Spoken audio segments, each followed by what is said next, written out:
Hey guys, welcome back to the channel. This is story about what if Sasuke insults Naruto's parents part 1. Before I start, please do support for more amazing content and comments for part 2. Do consider to subscribe my channel and share my video to your friends and check out the description as well. Let's start the video. It was a cold, snowy day in the hidden shinobi village, Kanahigaku no Sato, the village hidden by tree leaves. Most of the inhabitants felt it would be better to stay indoors, curled up under their blankets and sipping hot drinks, than to venture outside for any unnecessary reasons. Uzumaki Naruto was not among them. He never had been, and if the villagers continued to have their way, he never would be. Naruto was shorter than average for his 8 years of age, the result of poor dietary habits enforced by the tendency of most shopkeepers and merchants to throw him out of their stores or market stalls. He wasn't quite properly dressed for the winter weather, which wasn't all that surprising given that snow was something of a rarity for most locations in Hi-no-Kuni, the land of fire. He donned blue short pants and black shoes, a cream-colored jacket with brown sleeves worn over a green t-shirt with a white version of the Uzumaki crest printed on the front, a lengthy red scarf around his neck, and green goggles over his forehead that he wore to protect his blue eyes whenever he was getting back at one of the aforementioned shopkeepers/merchants with one of his pranks. Those blue eyes, along with his spiky blonde hair, were traits that were rarely seen in Konoha outside of the Yamanaka clan, and they already gave Naruto somewhat of a distinctive look, but it was the birthmarks he bore, 3 whisker marks on each cheek, that really stood out. Unless it was to sleep, Naruto had no reason to stay at home, no matter the weather. Because no one was there for him. He was an orphan, but unlike other orphans he had not spent his first years in the village's orphanage, instead being raised by various elders, and the only thing he knew about his parents was that they had died shortly after he was born. Even the system the third Hokage had set up had eventually fallen apart last October. Naruto was deemed old enough to take care of himself, and with other recent losses suffered by the village, they could not afford to spare any personnel to care for him any longer. That October, for his 8th birthday, Naruto had been set up with a small attic-like apartment, and a monthly pension that would allow him to purchase his own food, clothing and other necessities. The apartment itself was not a bad place to live. It was just that it was so empty and lonely all the time, so Naruto went out of his way to avoid staying there whenever he could get out. Currently, he was seated on the swing just outside the Konoha Ninja Academy, where he would be officially enrolled starting in the spring. The third Hokage was one of only 3 people who had ever shown Naruto any real kindness, and that made him the closest thing to a friend Naruto had, but since his duties to the rest of the village made it difficult for him to visit Naruto more than once each month, Naruto could not be sure that the Hokage was actually a friend. But Naruto had learned quickly that the position of Hokage was one that commanded the admiration of the rest of the villagers and instilled inspiration in them. He saw how everyone else who interacted with the Hokage would only show him the utmost respect, a respect that even Naruto's caretakers had denied him. Even at such a young age, Naruto knew that the only reason his previous caretakers had taken him in was because the Hokage had ordered them to, not out of any genuine act of compassion. He was an outcast, after all, even if he didn't understand why. But seeing the old man hold such influence over the rest of the village made Naruto determined to gain that influence himself. Naruto reasoned that if he were to become Hokage, everyone else would have to stop treating him like he doesn't exist. They would have to start treating him like he was important, like he was someone who mattered. But the Hokage was also supposed to be the strongest shinobi in the village, which meant that they had to be really good at using a lot of powerful jutsu. So far, Naruto only knew how he was supposed to perform one jutsu, the Kagebunshin no Jutsu, and that was only because he had caught an accidental glimpse of an Umbu using that jutsu a while back. And for all the effort he had put into trying to master the jutsu, he was still a long ways away from getting it to work. I'm gonna have to get that jutsu down soon if I want to make it through school, Naruto lamented with a deep sigh. He would have continued brooding on the swing, were it not for his noticing a trio of boys stop right at the gate. He focused on them and saw that they were circling around a little girl. This girl also had unusual hair, only hers was dark blue and styled in a Heim cut, with 2 bangs that framed her cheeks. Her pale skin, even from this distance, looked perfectly smooth, and the exposure to the winter air caused a tiny blush to adorn her cheeks, something Naruto thought looked very cute. Then Naruto noticed her eyes, and they were the strangest thing he had ever seen. He couldn't get that great of a view while the other boys were in front of her, but from what he could tell, her eyes had no pupils and were tinted lavender, making them look almost like crystals. He didn't know what to make of this until he heard one of the 3 boys speak up. If you're a Hyuga, then show us your Byakugan. What's a Byakugan? Naruto thought. I bet you're really a monster, another boy accused. Yeah, a Byakugan monster, the third added with a laugh. This proved too much for the girl and she burst into tears. Naruto had also heard enough and jumped off the swing to confront the bullies. Hey! Leave her alone! he shouted. The three bullies spun around and gave him a nasty smirk. And who are you supposed to be? The first bully demanded. Trying to play knight in shining armor for this creep? The second bully added, further angering Naruto as he saw the girl had fallen to her knees, trying to hide her tears. Naruto scrambled to come up with a grand introduction, one that would be sure to command their respect and make them stop bullying the poor girl. It became doubly important when he noticed her lift her head up, gazing upon her would-be savior. What he said now would determine how he would have to live the rest of his life. The name's Uzumaki Naruto, and I'm gonna become Hokage, Naruto yelled with vigor. The way he said it made him fully convinced that it would happen, almost as though the words themselves carried some sort of latent power. The girl seemed to believe so as well. She looked at the blonde boy from behind the bully trio and felt her heart skip a beat at his words. How could this boy carry so much confidence that he could make anything he said seem possible? The bullies, however, were not swayed. They stared at Naruto for a few seconds, dumbstruck by his audacity, and then burst into laughter. You the Hokage? One of the bullies said. Hey, I've heard about you. You're that brat my dad says is always causing trouble. What could a runt like you do to become Hokage? Another taunted. Naruto growled at the bullies as he formed the ram hand seal with his hands. I'll show you. Kage Bunshin no Jutsu, he yelled, making them tremble in fear at the ninjutsu he was attempting to use. Only to be completely underwhelmed when the two puffs of smoke created by the jutsu attempt cleared to reveal a pair of miniature clones. Come at me! One of the mini Naruto clones yelled, but due to its tiny size it sounded more like a squeak. You know! The other chibi clone yelled/squeaked. The bullies lost it and burst into even harder laughter than before. And I thought he might actually do something, one of them mocked.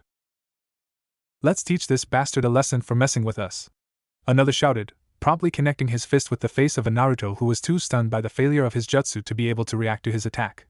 The punch instantly caused swelling around his right eye and bloodied his nose, and caused him to fall backwards into the snow, sending the bullies into their biggest laughing fit yet. Future Hokage, my ass! The tallest one shouted. It didn't take long for his peers to come up with more ideas to laugh at Naruto's expense. Let's mess up this nice scarf of his while we're at it. Yeah. He must think he is so great wearing something like this. All the while, the girl Naruto had tried to defend could do nothing but watch as the trio unwrapped the red scarf from around his neck and began to tear it apart. First they formed a triangle and stretched it as far as they could on their own, then they hung it from the branch of a nearby tree and swung around, and finally they threw it back into the snow and stomped on it until they grew bored. Ah, it's no fun if he isn't awake for it. Let's go, the bully who had punched Naruto earlier said right as Naruto was starting to recover. Yeah, let's leave the two losers alone, the tall one agreed. We stick around them too long, and we might get infected by their lameness. And they walked off, giving their victims and the ruined scarf one last look of disgust as they left the school grounds. Naruto blinked a couple of times and shot straight up to his feet, not noticing that the bullies were already gone. Hey, wait! I'm not done yet! This time I'll make a really strong clone but his voice failed him when he finally realized that the bullies were nowhere in sight, and the pain from that single punch that had been landed on him finally registered, forcing him to kneel down and moan. Ow ow ow. Hey, are you okay? The girl asked. That was the other thing Naruto hadn't noticed until now. The girl he was trying to save was right next to him, also kneeling down with him and still sniffling a little as she held the remains of his scarf in her arms. Naruto still hurt as he carefully turned his head to look at her. Yeah, it's okay, I'm used to it, he said, rubbing the side of his face the bully didn't hit. He was about to stand back up, but he found that he couldn't take his eyes off hers, and it wasn't because he thought they were weird. It was something else, a feeling so alien that he had no hope of figuring out what it was. Those three boys, they ruined your scarf because you helped me, the girl lamented, beating herself up over how her own weakness had caused this really nice kid to suffer. I'm really sorry. Naruto sighed and waved off her apology. Nah, forget it, he said, pushing down on both knees with his hands to push himself back to his feet. This drew out a protest from the girl, who couldn't just do as he said and let the incident go. But they wouldn't have bothered you if you hadn't tried to stand up for me. And besides, we don't even know each other. Why would you help me? Though Naruto wouldn't know the whole story for years to come, this girl was part of one of the largest, most prestigious clans in Konoha, but she was universally despised by her clan for her failure to meet any of the standards they imposed on their members. They all scorned and ostracized her to the point that she was convinced she would remain a failure forever. It felt so much colder to her inside her clan's estate than it did being outside in the snow. The absence of warmth at home planted many troubling thoughts inside her head, and she was seriously questioning whether it was worth it to keep going on, to keep living, if that was all her existence would ever mean. So when Naruto smiled at her, the feeling of warmth she felt from him already deeply affected her. The innocence in his expression made her heart throb madly. And his answer to her desperate question would leave her changed forever. Do I need a reason to help someone? The girl felt a fresh wave of tears escape from her eyes, and she quickly turned away to wipe them off so he wouldn't see her crying. But in those few seconds it took her to recompose herself, Naruto was already running off. She couldn't let him leave, not without telling him just how much his kindness towards her today meant to her. Wait, the girl said quietly, reaching out and grabbing one of Naruto's hands before he could leave. Huh? What's the matter? The girl let go of his hand and blushed slightly as she forced herself to speak up. Hinata, my name is Hyuga Hinata, and I just wanted to tell you how grateful I am for what you did for me today. Thank you very much, she said, bowing deeply as a further gesture of her gratitude. Naruto was frozen in place for a few seconds, and it had nothing to do with the weather. His mind was in a frenzy as he tried to process her words. Again, with the exception of the third Hokage and the two people who ran the Ichiraku ramen bar, no one had ever shown him any true kindness. And yet this girl had just thanked him, even though he hadn't done anything that was worth thanking him for. He didn't understand it, and yet he couldn't help the happiness that was about to burst out from his heart. Hinata, Naruto whispered in awe. That's a pretty name, you know. And then he grinned madly, expressing his happiness in the only way he knew how. I'll see you around, Hinata, he shouted, a final conveyance of the happiness her words to him gave him before he turned back around and made his exit, wanting to let the other three important people in his life share in that happiness. The girl whose name was Hinata held the torn scarf close to her chest and smiled softly as she watched her blonde savior run into the distance. She had no way of knowing that one day in the not-so-distant future, she would save him the way he had just saved her. Uzumaki, Naruto-kun, Hinata whispered to herself, dangerously close to entering a trance. 3 years and 10 months later. Regrettably, the happiness Naruto had felt from Hinata's gratitude was overwhelmed by his extreme mortification over what he viewed as an immense failure, causing his mind to repress the memory of saving Hinata from the three bullies. It also did not help his attempts to retain that memory when contact between the two, since that winter morning was very limited, despite her being placed in the same class as him at the Ninja Academy.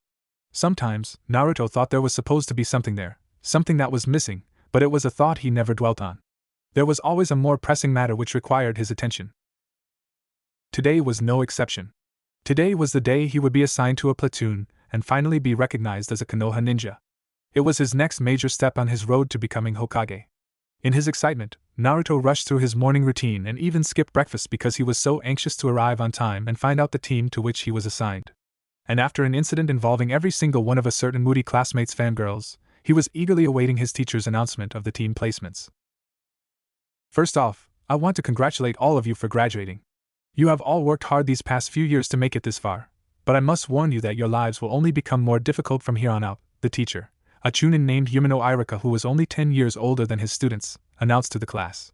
In almost every aspect, Irika was the definition of an average shinobi. Nothing stood out about his physical appearance aside from the scar that stretched across the middle of his face, and his skill level as a ninja was nothing to write home about, unless you factored in his experience in chasing down and disciplining Naruto after the mischievous blonde was caught in the middle of one of his many pranks. Those pranks, however, had helped create a bond between Irika and Naruto that went beyond teacher and student. Come on, Irika-sensei. Just tell us the teams already. Naruto whined. I will get to it, Naruto. Be patient, Irika instructed. You're being more annoying than usual today, Yujiro Tanki, one of Naruto's classmates muttered. Naruto's head quickly snapped to the side to face the origin of that voice, the aforementioned moody one with all the violent fangirls, Uchiha Sasuke. Sasuke was taller than Naruto, though that didn't say much, since Naruto was the shortest student in his class, with blue-tinted, jet-black hair that was spiky in the back and had bangs hanging over his face. He kept his clothing simple, wearing a blue t-shirt with the symbol of the Uchiha clan emblazoned on the back, along with white shorts and arm warmers. From day one at the academy, Naruto and Sasuke had been at each other's throats. Naruto detested Sasuke for his extreme popularity among his classmates, and the village in general, and for his status as a prodigy.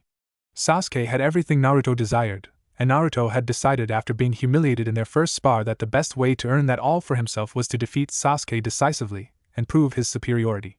But even the few times Naruto had beaten Sasuke over the course of their bitter rivalry had failed to garner him any positive attention. And the worst part of it all? Sasuke didn't like the attention he received. He even went out of his way to belittle the girls who fawned over him. That pissed Naruto off like nothing else. "Temi! No one asked for your opinion," Naruto shouted at Sasuke. "Don't talk to Sasuke-kun like that, Naruto baka." One of Sasuke's fangirls, the pink-haired Haruno Sakura, screeched into Naruto's ears, making Naruto cover them in response. Sakura was yet another reason Naruto couldn't stand the so-called last loyal Uchiha. Physically, Sakura was the only one of Sasuke's fangirls Naruto had found attractive. Her pink hair was an exotic trait, accentuated by her fair skin and emerald eyes, and Naruto thought she had the best fashion sense out of all of Sasuke's fangirls with her favored red chipao dress. But the real reason he had a massive crush on the girl was because he had found himself empathizing with her desire to be acknowledged by Sasuke. But it still made Naruto angry when Sakura fawned over Sasuke or jumped to his defense. He never acted on that anger, because when he and Sakura were left unsupervised, Sakura would occasionally use physical violence against him, and Naruto lived in fear of the next time he would meet with a hard fist to his head from her. But not this time. Sakura and Sasuke were ruining Naruto's good mood and he wasn't about to let them continue. "Just get over him already, Sakura. What the hell is so great about that jerk, anyway?" Naruto shouted at Sakura after his ears recovered from her verbal abuse. "I couldn't even begin to list everything that makes Sasuke-kun better than you'll ever be," Sakura sneered at Naruto. Baka, she couldn't resist adding the habitual insult. "Alright, that's enough," Iruka snapped at the class. "Quiet down or you'll all stay here for another year." The room instantly went silent as most of the students cowed in fear of the threat from their teacher. Iruka shook his head at them and sighed deeply before going on. "You really need to work on getting that bickering under control. When you are assigned to your teams, your Jonin instructors will not tolerate any lapses in your teamwork." "What's that supposed to mean, Iruka-sensei?" Another of Sasuke's fangirls, the blonde Yamanaka Ino, asked. Ino also had a short temper and a massive crush on the last loyal Uchiha, but unlike Sakura, was more provocative with her clothing choice, relying on a serasure to cover the large amounts of skin that would otherwise be exposed by her purple vest-like blouse and apron skirt. Naruto honestly thought she was the most annoying girl in the class. "It means that should your Jonin instructors choose to do so, they can still fail you and prevent you from becoming a genin," Iruka explained. This caused almost the entire class to scream in protest, complaining about how it wasn't fair that after how hard they'd worked to pass, it could still amount to nothing. "Quiet down!" he shouted again, his head comically growing to several times its normal size to make his students cower. "It is completely fair for them to make that choice if they are so inclined. Teamwork is emphasized in your shinobi training for a reason, students. How can you expect to complete a mission you're assigned to if you can't rely on your teammates?" He waited for almost 15 seconds to see if any of his students would issue another complaint, but they all remained silent. He gave them a nod, appearing satisfied that his message had sunk in. "Good. Now then, I expect that you will accept your team assignments without any further complaints, and that you will obey the orders of your new instructors without question," he finished, glancing at the clipboard that he had kept in his hand since his arrival. Team 1. As Iruka began listing off the teams, Naruto let his mind wander off, tuning out Iruka's voice as he contemplated the meaning of what his teacher had just said. "After all that, there's still a chance I might not become a ninja?" Naruto wondered. "Nah, that can't be right. I'll be fine, I've trained way too hard to fail now. There's no way I won't pass any tests they might throw at me now." His thoughts were interrupted when he heard some of the other girls in the class, whose names he didn't care to remember, express their displeasure with the teams to which they were assigned, but Naruto wasn't bothered in the slightest, because none of those teams were his. "As long as Sasuke isn't on my team, I'll be fine. I really hope I get Sakura-chan, though." He was pulled out of his thoughts altogether when Iruka began to read off the second half of the teams, not noticing the slight grimace Iruka had when his eyes glossed over the next team on the list. Team 7 will consist of Uzumaki Naruto heard from Iruka, making him start paying attention again, Haruno Sakura. "Yes," Naruto shouted, jumping up out of his seat. "I'm doomed," Sakura moaned, head sinking down onto her desk in gloom and horror over having the blonde idiot as a teammate. "And Uchiha Sasuke," Iruka finished, making Sakura jump up in excitement, and with more vulgarity than Naruto had done a few seconds earlier, while Naruto momentarily fell into the gloom Sakura had felt when her name was announced. But unlike Sakura, Naruto's depression turned into anger. "Iruka-sensei!" Naruto shouted, standing up and slamming his right hand on his desk while pointing his left hand at Sasuke. "Why does an outstanding shinobi like me have to be on the same team as that prick over there?" To his credit, Irika held himself back from sighing. The way the teams are formed takes into account the individual strengths and weaknesses each member has shown during their classes here at the academy. Each team is designed to be balanced. And the reason you and Sasuke are on the same team is because Sasuke had the highest grades out of all 27 graduates in this class, and yours were dead last. You do understand the importance of balance, right? Humph, Sasuke grunted, folding his hands on his desk. You'd better not get in my way, Dobe. He couldn't resist insulting Naruto. What did you just call me? Naruto shouted at Sasuke. Give it a rest, Naruto. Sakura screamed directly into Naruto's ear. Now Irika sighed. This team is a disaster in the making, he thought as he watched the 3 students assigned to this year's team 7 lapse back into their usual misbehavior. I don't know what Hokage-sama was thinking by putting those 3 together. I just hope they can pull through somehow. Naruto decided to wait outside on the swing, watching from this distance as his classmates either hung around the premises or left. He had no desire to be around either of his teammates at the moment, not after learning the disappointing news that he was stuck with Sasuke on his team. He would have been fine with anyone else but Sasuke, and having Sakura on the team without Sasuke would have been a bonus, but with both Sasuke and Sakura together, he had serious doubts about his future as a shinobi of Konoha. Damn you, Sasuke-me. Damn you, Sakura. And damn you too, Irika-sensei. You know how much I hate Sasuke-me and you still did this, Naruto cursed his teammates and teacher in his mind. He wondered if Irika had done this as payback for all the pranks he had pulled up until now, and as that thought lingered, he imagined Irika retreating to somewhere private and laughing at his misery, and quickly decided he couldn't let his teacher off the hook for making him team up with someone he couldn't stand being around. I'll get you back for this, Irika-sensei. I'll make you buy me ramen at Ichiraku every day for a whole month. Excuse me, Naruto-kun, a soft voice pulled him out of his thoughts. Naruto then felt a small hand just barely touch his hand that was gripping the chains of the swing and, startled by this, jumped out of the swing to face the voice's owner. Hey. Don't scare me like that, you know! Naruto shouted. I'm sorry, Hinata stammered, taking a few involuntary steps backward. Nah, it's alright. Naruto scratched the back of his head as he tried to remember who this girl was. But, what was your name again? He asked. He knew he should have remembered this girl. All of her facial features, dark blue hair, small round face, and lavender eyes, reminded him of someone he had met long ago, but for some reason, he couldn't make the connection. I see, Hinata said, her face showing the same expression of disappointment it had earlier when she and Naruto were assigned to different teams. So Naruto-kun doesn't remember me. Naruto laughed nervously. Yeah, sorry. I mean, I see you around class, but every time I tried to talk with you, you seemed like you were too busy. Hinata shook her head. Please don't apologize, Naruto-kun. I didn't make it any easier on you. You see, ever since that day we first met, I have always been nervous about talking to you. Oh really? Why is that? Naruto asked. He was genuinely curious about how this girl knew him, and he knew that he recognized her from somewhere, but he still, for the life of him, could not figure out where. Hinata's head lowered and she started poking her index fingers together, as her shyness worked against her. It was. Huh, Naruto said, but the girl seemed unresponsive. You gotta speak up, you know, he said, waving his hand in front of her. This startled her, and she jumped back a couple of steps, then took a few deep breaths to calm her nerves before doing as Naruto asked. It was almost 4 years ago, and it was the only time we have ever talked until now, so I guess I shouldn't be surprised that you don't remember me, Hinata answered. We hadn't started attending the academy yet. It was snowing, and the red scarf you wore was ruined when you stood up for me against a trio of bullies. Naruto squinted his eyes and moved closer to the girl, holding his right hand above her head as he examined her, trying to recall the event she told him about. After about a minute, he was about to let his mouth run off with the first thing that came to mind when his eyes opened and focused directly into hers. It was those eyes, those strange lavender crystals, that made her so familiar to him. Naruto remembered the strangeness of those eyes from back then, and now he found himself getting lost in them. And that was when his brain finally put the pieces together. Hinata! Naruto was having difficulty holding back his excitement from recognizing her. It's you, it's really you!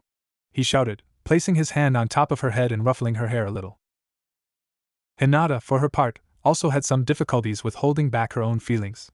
As it was, her eyes were sparkling when Naruto remembered their meeting on that day, and she blushed when she felt Naruto touch her hair. Yes, that's right. I'm so glad you remembered, Naruto-kun. Hee, Naruto chuckled awkwardly and gave Hinata a wide grin. A few seconds later, his grin vanished and he was back to drifting in thought. But that's so weird, you know. I should have remembered something like that right away. He turned away slightly before adding, wonder why I forgot.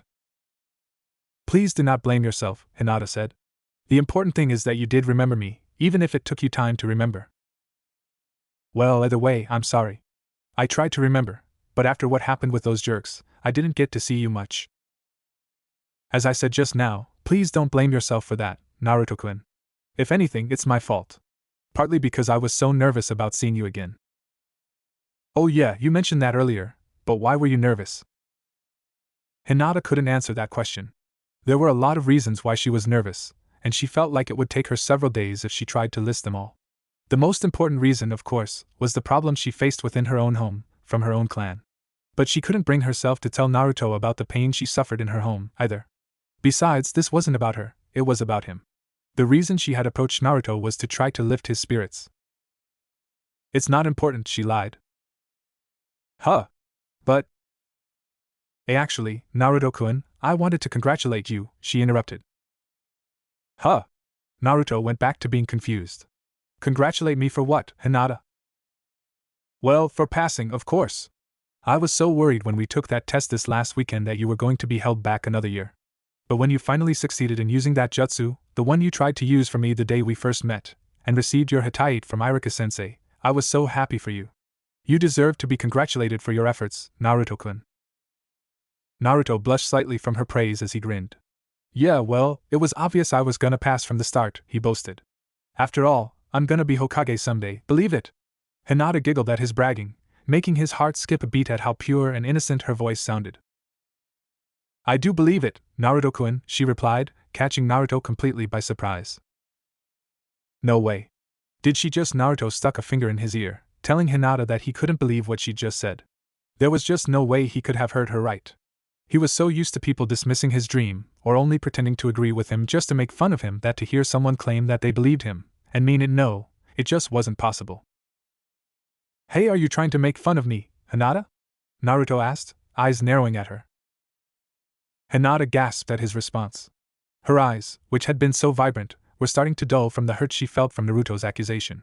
Why would I make fun of you, Naruto-kun? She stammered out her reply. Unfortunately for them both, she did not get a chance to clear up this misunderstanding. Hinata-sama! A voice, unfamiliar to Naruto but painful to Hinata, called out. Both of them turned to their side to face a man with similar, yet completely different eyes. From Hinata approached them, and even before he finished walking up to them, Naruto decided that he did not like this person at all. Ko-san, Hinata addressed him. Isn't it too early for you to be here? Clearly, I didn't arrive soon enough. The now identified Ko did not make any effort to hide his contempt for his charge's crush as he replied. Hinata-sama, you were warned by the elders to stay away from that child. Once I inform them of your disobedience, you will be punished severely. Every single word he spoke fueled a burning rage inside Naruto, even as Hinata wilted from their sting. It was just like that time with the bullies, only now it was one bigger bully instead of three. Naruto didn't care who this person was, he wasn't about to let him get away with this. Don't call me that, child. I have a name, you know, Naruto screamed at Ko. And don't you dare hurt Hinata. She didn't do anything wrong. Ko acted decisively to shut down Naruto. He turned to face the blonde and activated his Byakugan, freezing Naruto in place with his fierce glare and murderous aura. The Jinchuriki still needs to learn his place in this village, he thought with no small amount of disdain. He did not know nor care how much pain his actions here would bring upon Naruto. Uzumaki, Ko intensified his glare as he addressed Naruto. If you know what's good for you, you'll stay away from Hinata-sama. Naruto tried to move, tried to do something, but this was even worse than the incident with the bully trio. The bully wasn't attacking him, but at the same time, he didn't have to attack. He was drowning in the bully's aura, his body refusing to obey his commands to move and use that jutsu so he could stop him and save Hinata. All he could do was watch as the bully grabbed Hinata's wrist and forced her to start walking away. And all Hinata could do was give Naruto an anguished look as she was taken away from him. By the time Naruto recovered, it was too late. Hinata and that Ko-person were long gone.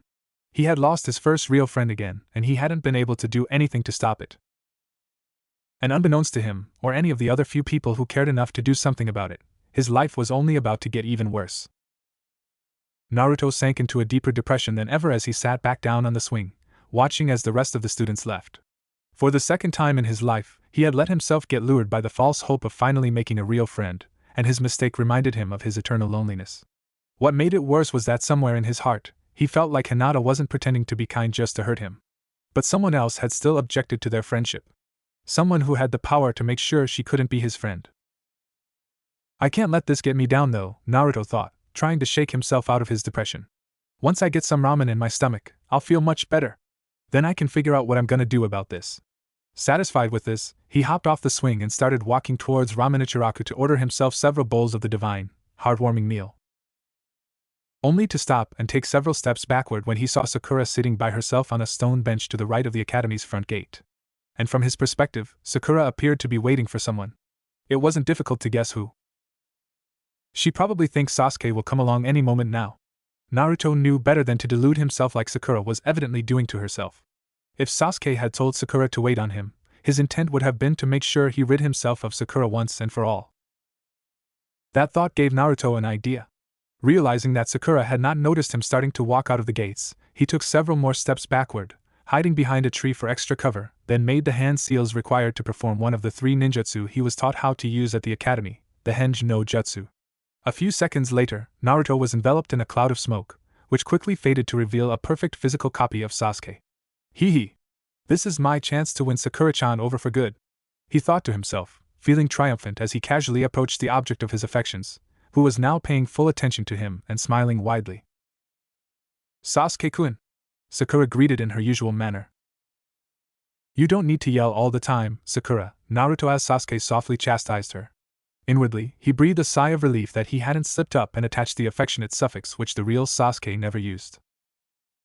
Sakura blushed as she shyly replied, Oh well, it's just that I didn't think you would actually come, so I kinda got excited. Why would you think I wasn't coming? Naruto's question caused Sakura to respond by looking away to hide her embarrassment, which he found to be cute. Ever since that day, you've always been so distant. I still remember what you were like before then, back when we first enrolled at the academy. You were different back then. You were friendly. And to be honest, I was surprised when you asked me to wait for you out here. It didn't seem like you. But it also gave me hope. Hope that I might be able to help you. Those were some of the few days that Naruto remembered well. Shortly after the Uchiha massacre, Naruto had found Sasuke sitting by himself near a pond, but due to his pride, he had been unable to approach Sasuke. But for all the animosity between them, Naruto was perhaps the only one in their class who truly understood what Sasuke went through every day since that day. And yet Sakura had known a different side of Sasuke from before Naruto first met the jerk. And finding this out about Sakura had only increased Naruto's own determination to win her over. Like him, Sakura wanted to be acknowledged. She just hadn't figured out yet that Sasuke would never acknowledge her. Actually, Sakura, that's bothered me for a while now, Sasuke said. Why do you even like me in the first place? He didn't really care what answer she gave to that question. The asking was simply part of his plan to convince Sakura that the real Sasuke would always reject her. Well, what's not to like about you, Sasuke-kun? Sakura answered. You're basically everyone's dream boy. Always acting so cool and collected, excelling at everything you do. It'd be more surprising if people didn't admire you. It was the typical response of a fangirl, of someone who only saw Sasuke as a trophy husband. But Sakura had also reminded Naruto just a minute ago why she was different enough from all the other fangirls, that she wasn't a lost cause, like they were. If she could just be broken out of her obsession with Sasuke, she would be the ideal girlfriend. And Naruto had decided this was the perfect opportunity to break Sakura of her obsession. If that's how you really feel, then you're just wasting your time, Naruto, as Sasuke said, taking care to make sure his words were something the real Sasuke would have told her. What you want to have with me, it isn't going to work out.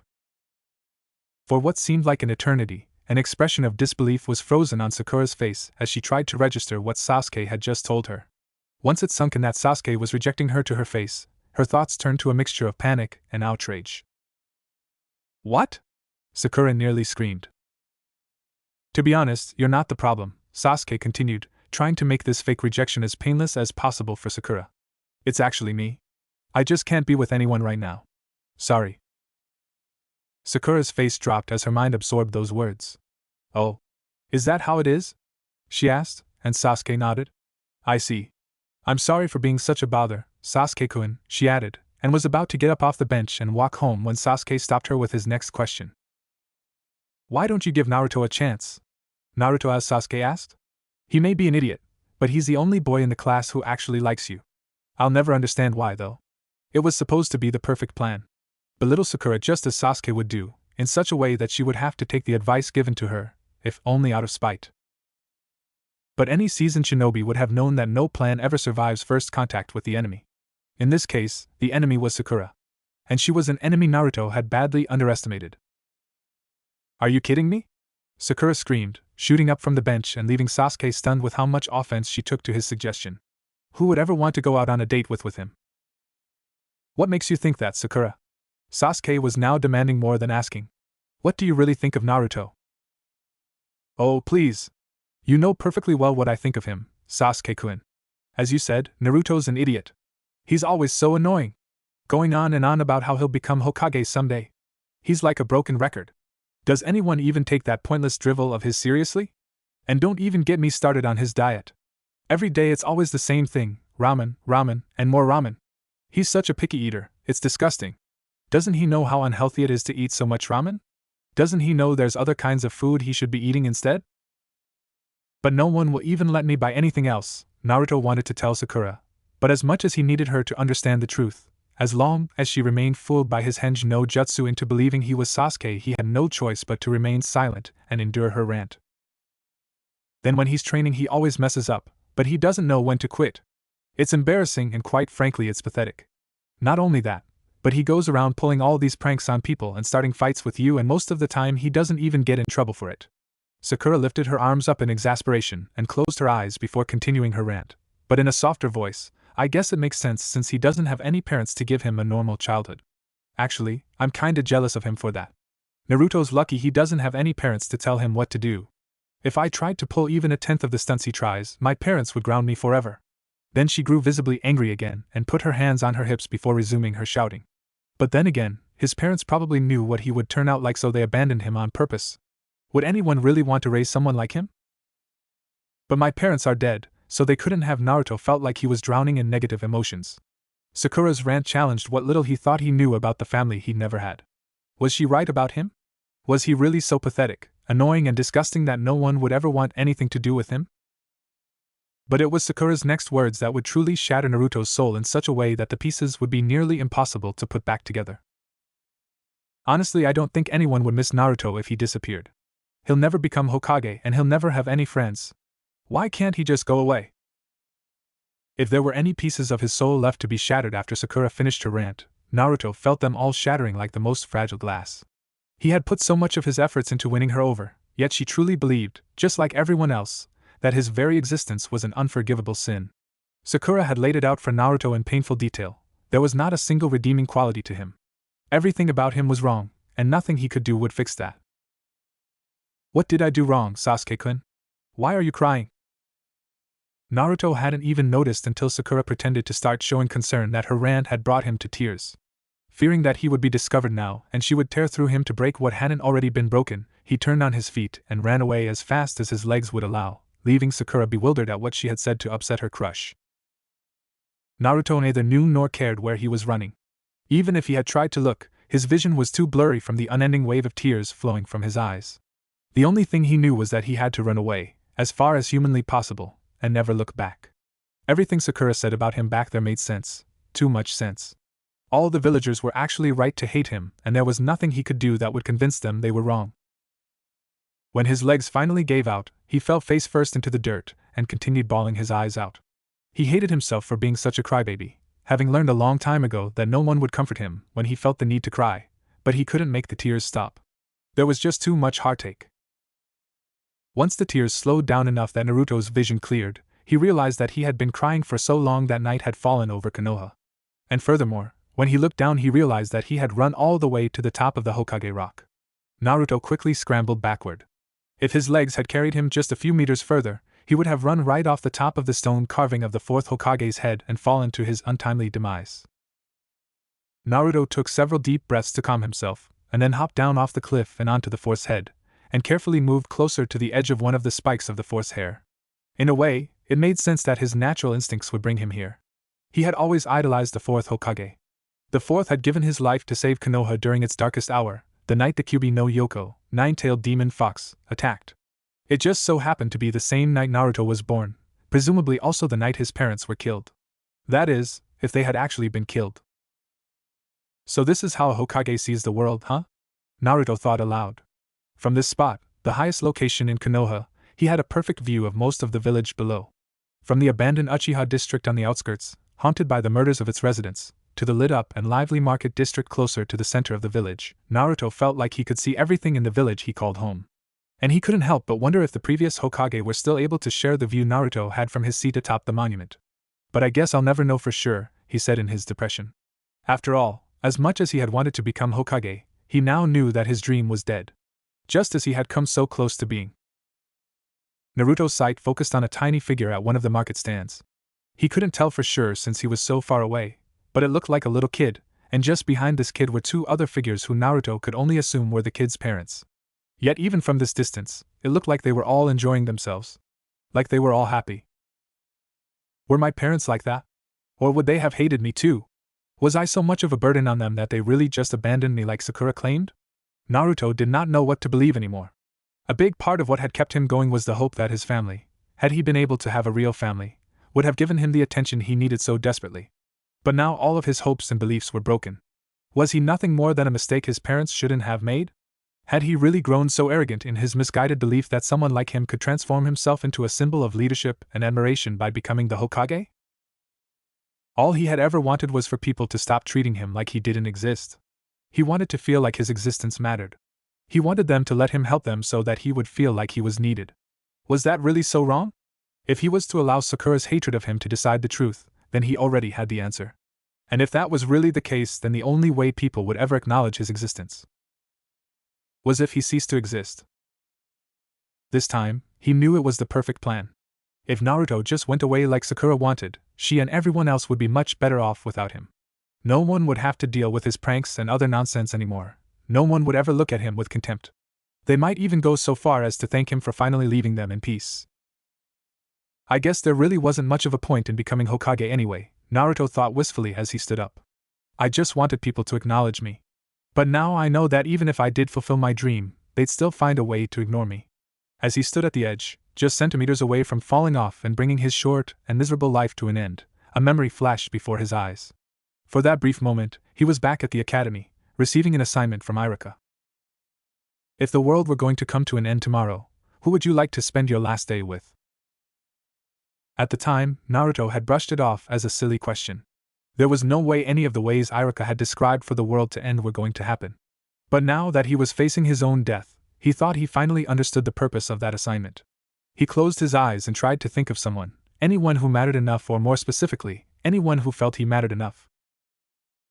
He had no memories of his parents, and had deliberately forgotten his other caretakers because of the lack of affection they had given him, so they were out of the question. He tried to think of his fellow classmates, namely Kiba, Shikamaru, and Choji. While it was true the four of them had often skipped class together to go fool around, Naruto didn't feel like they had ever truly been his friends. Even his fellow dead lasts had only seemed to tolerate him at best, taking more interest in how they were choosing to fool around than the fact they were doing so together. Everyone else treated him like he was the plague. Well, everyone except for Hinata, but that co-person had made it clear that she wasn't allowed to have anything to do with him. And even if that weren't the case, she seemed like such a nice person that he knew he couldn't burden her with his sins. To do so would be selfish of him, and horrible for her. The thought of Hinata still lingered in his mind, though. Now that Naruto remembered their first meeting, he was tormented by the memory, and his inability to understand why he had forgotten it for so long. But given what had happened in that meeting, he felt he was unworthy of her friendship. Why else would he have neglected to seek her out during the time they attended the academy? And yet there was something about Hinata that made him hesitate, just for the slightest moment, and want to reconsider what he was about to do. Naruto was convinced of his own worthlessness, but perhaps in another life, he might have been allowed to pursue Hinata. Sure, when she wasn't showing her cute blush, she looked fairly plain compared to some of the other girls in his class. But she was far more gentle than they were, and who am I kidding? Naruto quickly derailed that train of thought. Sakura made it clear that no one would ever like me, least of all someone like Hinata. As for Sakura, now that she had opened his eyes to his cruel fate, Naruto no longer knew why he had ever sought out her affections. Empathizing with her desire for acknowledgement wasn't enough to explain it anymore. Had he simply been so desperate to prove he could win someone over that he had latched onto the person he thought he had the best chance of convincing? If that were the case, then he had been so very wrong to try, just as he had been so very wrong in everything else in his life. Maybe that was the problem. Maybe he simply did not deserve to be acknowledged, let alone loved. Being alone his entire life, Naruto had no way of understanding what it was like to be loved. His need to discover that feeling drove him to single out Sakura and emulate the crush she had on Sasuke, but it worked a little too well. Sakura rejected him every time, just as Sasuke rejected her, and everyone else every time. That wasn't supposed to be what happened. Love was supposed to be a good thing, but as Naruto reflected on it, the shattered pieces of his soul continued to break apart as he remembered every time he had been shunned by others in his pursuit of love. All he had ever wanted was to find someone who would fill his empty heart with love, someone who would help him get the rest of the village to accept his own love. But there was not a single person alive who was capable of giving him what he needed most. And because of that, just as he had always lived alone, he would ultimately die alone. No matter how hard he searched his feelings, Naruto could not find an answer to Irika's question. All he could find was the pain of loneliness, and it was a pain he could no longer endure. Damn it! I still can't think of anyone, Naruto shouted, trying in vain to force back the tears that were as stubborn as he was. He took one last look at the village below him, then reached behind his head to untie the Hittite Irika-sensei gave him for passing his final exam at the academy and let it fall first. I won't even get to die as a true shinobi, he lamented, his last words that no one would either hear or listen to. He closed his eyes for what he thought would be the last time and allowed himself to plunge into the depths of the hell he was convinced he deserved. He did not fall very far before hearing a cry of anguish, and his fall was stopped just as quickly as it had started. Stunned that his fall had been broken so soon, Naruto opened his eyes and looked up to see that someone had jumped off after him, and was grabbing onto one of his arms while trying to use her other arm to pull them back up onto the top of the fourth's head. And to his complete horror, it did not take Naruto as long as it had the last time he saw her to recognize his would-be rescuer. "What are you doing here?" Naruto cried. The girl who was trying to stop him from falling to his death, but would also die if she failed, was none other than Hinata. Earlier that night. 3 years and 10 months. That was how long had passed since Hinata's first encounter with Naruto, and how long it had taken her to build up the confidence to speak to him on her own after all the psychological abuse she had suffered from the Hyuga clan, only to have it mercilessly crushed at the worst possible moment. Upon her forced return to the Hyuga estate, Ko had informed her father and the other elders of Hinata's interrupted conversation with Naruto after her class was dismissed. To Hinata's surprise, Hyuga Hayashi did not scold her for daring to go against the elders' warnings. But she was so used to hearing her father demean her that she still expected him to remind her of her worthlessness later that night. The treatment Hayashi gave her helped her relate to Naruto's own suffering. If Hayashi wasn't verbally abusing her, he pretended that she didn't exist. Hinata couldn't understand why her own clansmen and the rest of the villagers were so adamant in their stance against Naruto. What had Naruto done wrong in the past that could make him universally despised? Hinata was well aware that Naruto was a prankster, and while she did not condone his behavior, she understood that all he was trying to do was get people's attention. That was why she was drawn to Naruto, why she sought out his presence as often as she could. Naruto understood the pain of loneliness better than anyone, yet he did not succumb to it. Hinata admired Naruto for his strength. She wanted to find that strength within herself, and she also wanted to help ease his pain. She had pushed herself so hard to get closer to him, and yet it was all for nothing. She had become aware shortly after enrolling in the academy of how the team selection process was handled, and had been determined to make sure she was placed on the same team as Naruto. To succeed had required her to demonstrate during her time in class that her strengths and weaknesses made her the most compatible kunoichi to pair with Naruto.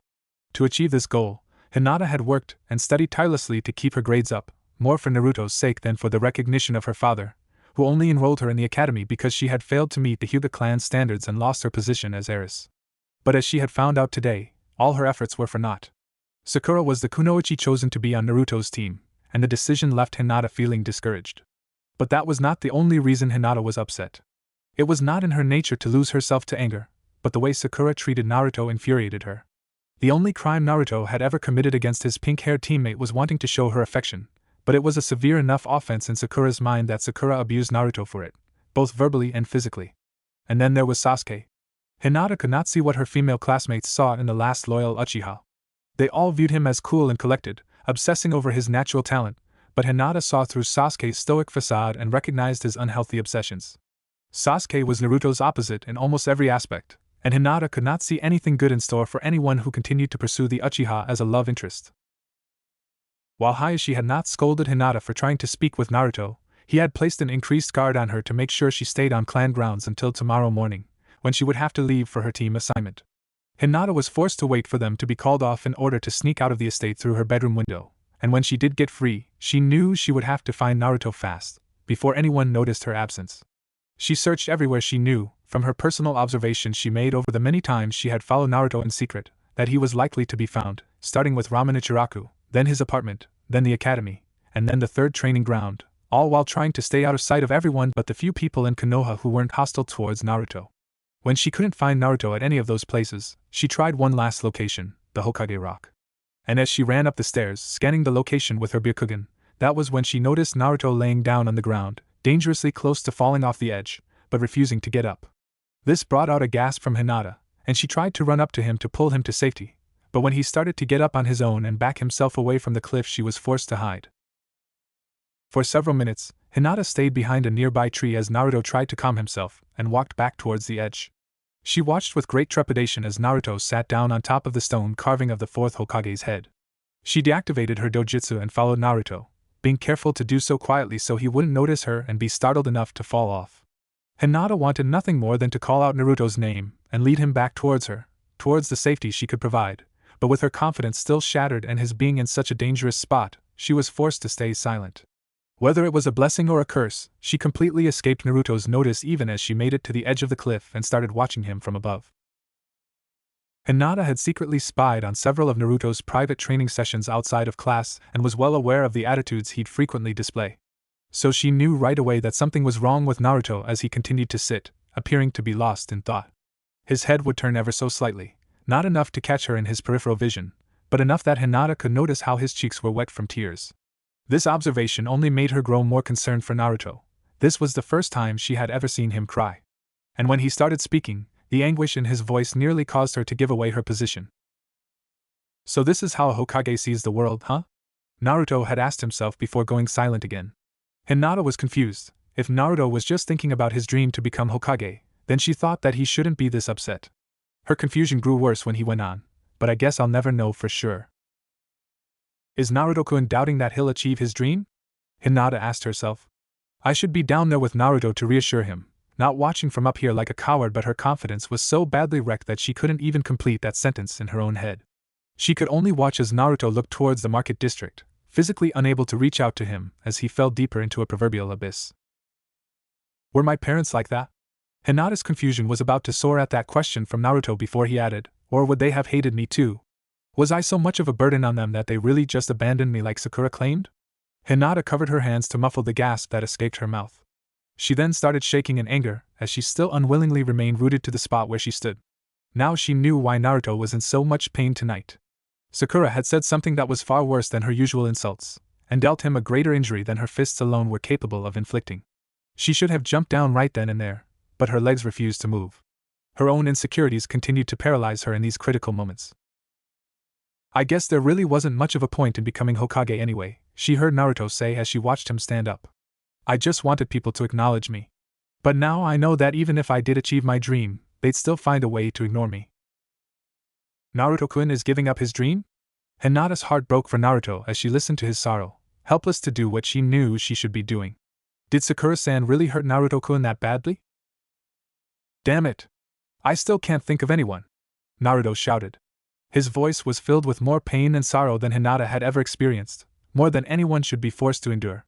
Tears began blurring her vision to the point that she almost could not see Naruto walking forward, removing his hitite and letting it fall out of his hand towards the ground below. She rubbed her eyes to clear out the tears, and what she saw and heard next would haunt her for the rest of her life, however long it lasted after tonight. I won't even get to die as a true shinobi, Naruto lamented. His arms were spread and his eyes closed, surrendering himself to the abyss that would claim his life. No! Hinata cried out in anguish, jumping down to stop Naruto. She was already too late to stop him from jumping, but she knew that if she did not stop his fall now, she might as well let herself fall to her own death right there, because she could not fathom the thought of living without him. Hinata jumped off the fourth's head and grabbed at Naruto's arms, barely managing to get a hold of him with her right arm, then pushed chakra into her left hand and tried to keep herself fastened to the fourth's cheek. Having Naruto's entire body weight pulling down on her arm placed heavy strain on her muscles, and she was already losing her strength as she desperately hung on for dear life. For her life, and his. And Naruto, realizing his fall had been stopped, gave her a look of horror as he cried out to her, "What are you doing here?" Hinata groaned in pain as she struggled to keep her grip on the stone carving of the fourth Hokage's head.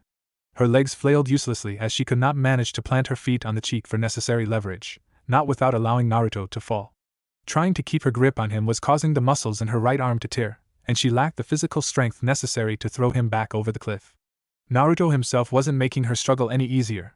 He was trying to pull himself free, and it took everything Hinata had in her to maintain her grip on him. "Hinata, what are you doing? Why did you come here?" Naruto demanded. "I should be the one asking you those questions, Naruto," Hinata answered with her own demand. "Why are you trying to kill yourself?" "It's none of your business." Naruto was vehement in his insistence on making her drop him. "Just let me go. Save yourself while you still can."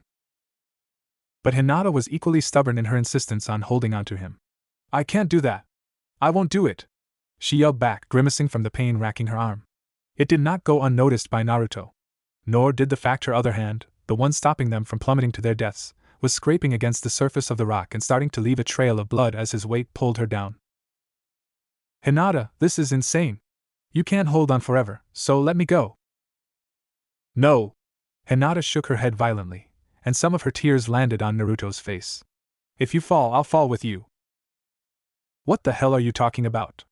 Don't waste your life on someone like me, Hinata. My life isn't worth giving up yours." "Don't you dare say that." "Hinata, Naruto tried to say, but Hinata stopped him in mid-sentence by locking eyes with him. Her facial expression shook Naruto down to his core. Her eyes were filled with tears and she looked like she was in greater emotional agony than she was physical. Yet she was giving him a stern look in spite of that pain. "Listen to me, Naruto-kun," Hinata begged. "Please don't say your life isn't worth it. That's just not true. If your life is worthless, then mine is equally so." "It is true, Hinata. I'm just a burden to everyone. All I do is mess things up and hurt people or get them angry. My entire existence is a sin and I can't redeem it. But you aren't like me. You're one of the few people in this village who's nice and caring. My dream was selfish, but you're not. I may not know much about you, but you've shown me enough that your life is more precious than mine. So please just let me go." Naruto just couldn't understand why Hinata was risking herself for him now. Or why anyone would. He was so completely convinced that his own existence did not matter. Which made it all the more confusing and painful for him when Hinata asked, "Who told you that you were worthless?" Naruto wanted to respond that it didn't matter. There were so many who did not bother to hide this truth from him. Yet he couldn't. He was still overwhelmed by his confusion over Hinata's actions towards him. "Even if the entire village told you that, Naruto-kun, they are wrong," Hinata continued. "Even if they believe you are worthless, I do not." "What do you know?" Naruto shouted. "We only met once before today. Every day when you can afford it, you visit Ramen Ichiraku. Your favorite order is miso ramen, with extra char siu." "So what? Everyone knows that about me." Sakura said. "It's disgusting. After class, you frequently go to the third training ground and don't return to your apartment until well into the night." Hinata ignored Naruto's protests. "You always leave a spare key underneath your mailbox, but you never go in right away. And every time you walk inside and shout out 'I'm home' to the empty apartment, it breaks your heart just a little more, knowing there's no one there to welcome you home." Naruto's eyes widened and he stopped struggling to get free of Hinata's grip. How does she know all of that? He wondered. It did not occur to him that she might have been watching him since that day. "Each morning, as part of your daily routine, you water the plants you keep inside your apartment. Then when you finish your morning rituals, you run towards school so you won't be late, because you can't stand receiving a lecture from Irika-sensei over tardiness. On occasion, you would skip class with Kiba-kun, Choji-kun and Shikamura-kun, though I was never able to join you on those days. Regardless of what happened in class, you frequently lingered around after school ends for the day, sitting by yourself on the swing outside of our classroom, watching as everyone else goes home to their families. You have a bitter rivalry with Sasuke-san and a hopeless crush on Sakura-san, but they and everyone else are so set in their beliefs that any victories you achieve are dismissed as a fluke." Naruto was lost for words. Hinata had described almost every aspect of his daily life better than he could, if anyone ever decided to ask. A lot of it was stuff everyone knew, but she had also described things that no one but him knew were part of his life. There was a certain level of intimacy in her knowledge of him, and it was too much for him to bear. "How do you know so much about me?" Naruto finally asked. "That isn't all I know about you, Naruto-kun," Hinata answered. "I know that in spite of the treatment you receive from the people of this village, you still care for them. You claim that you want to become Hokage because you want to be acknowledged, but buried deep within that claim is the need to protect the very people whose acknowledgement you seek. You want to be able to take care of them like you take care of your plants, and place their needs above your own.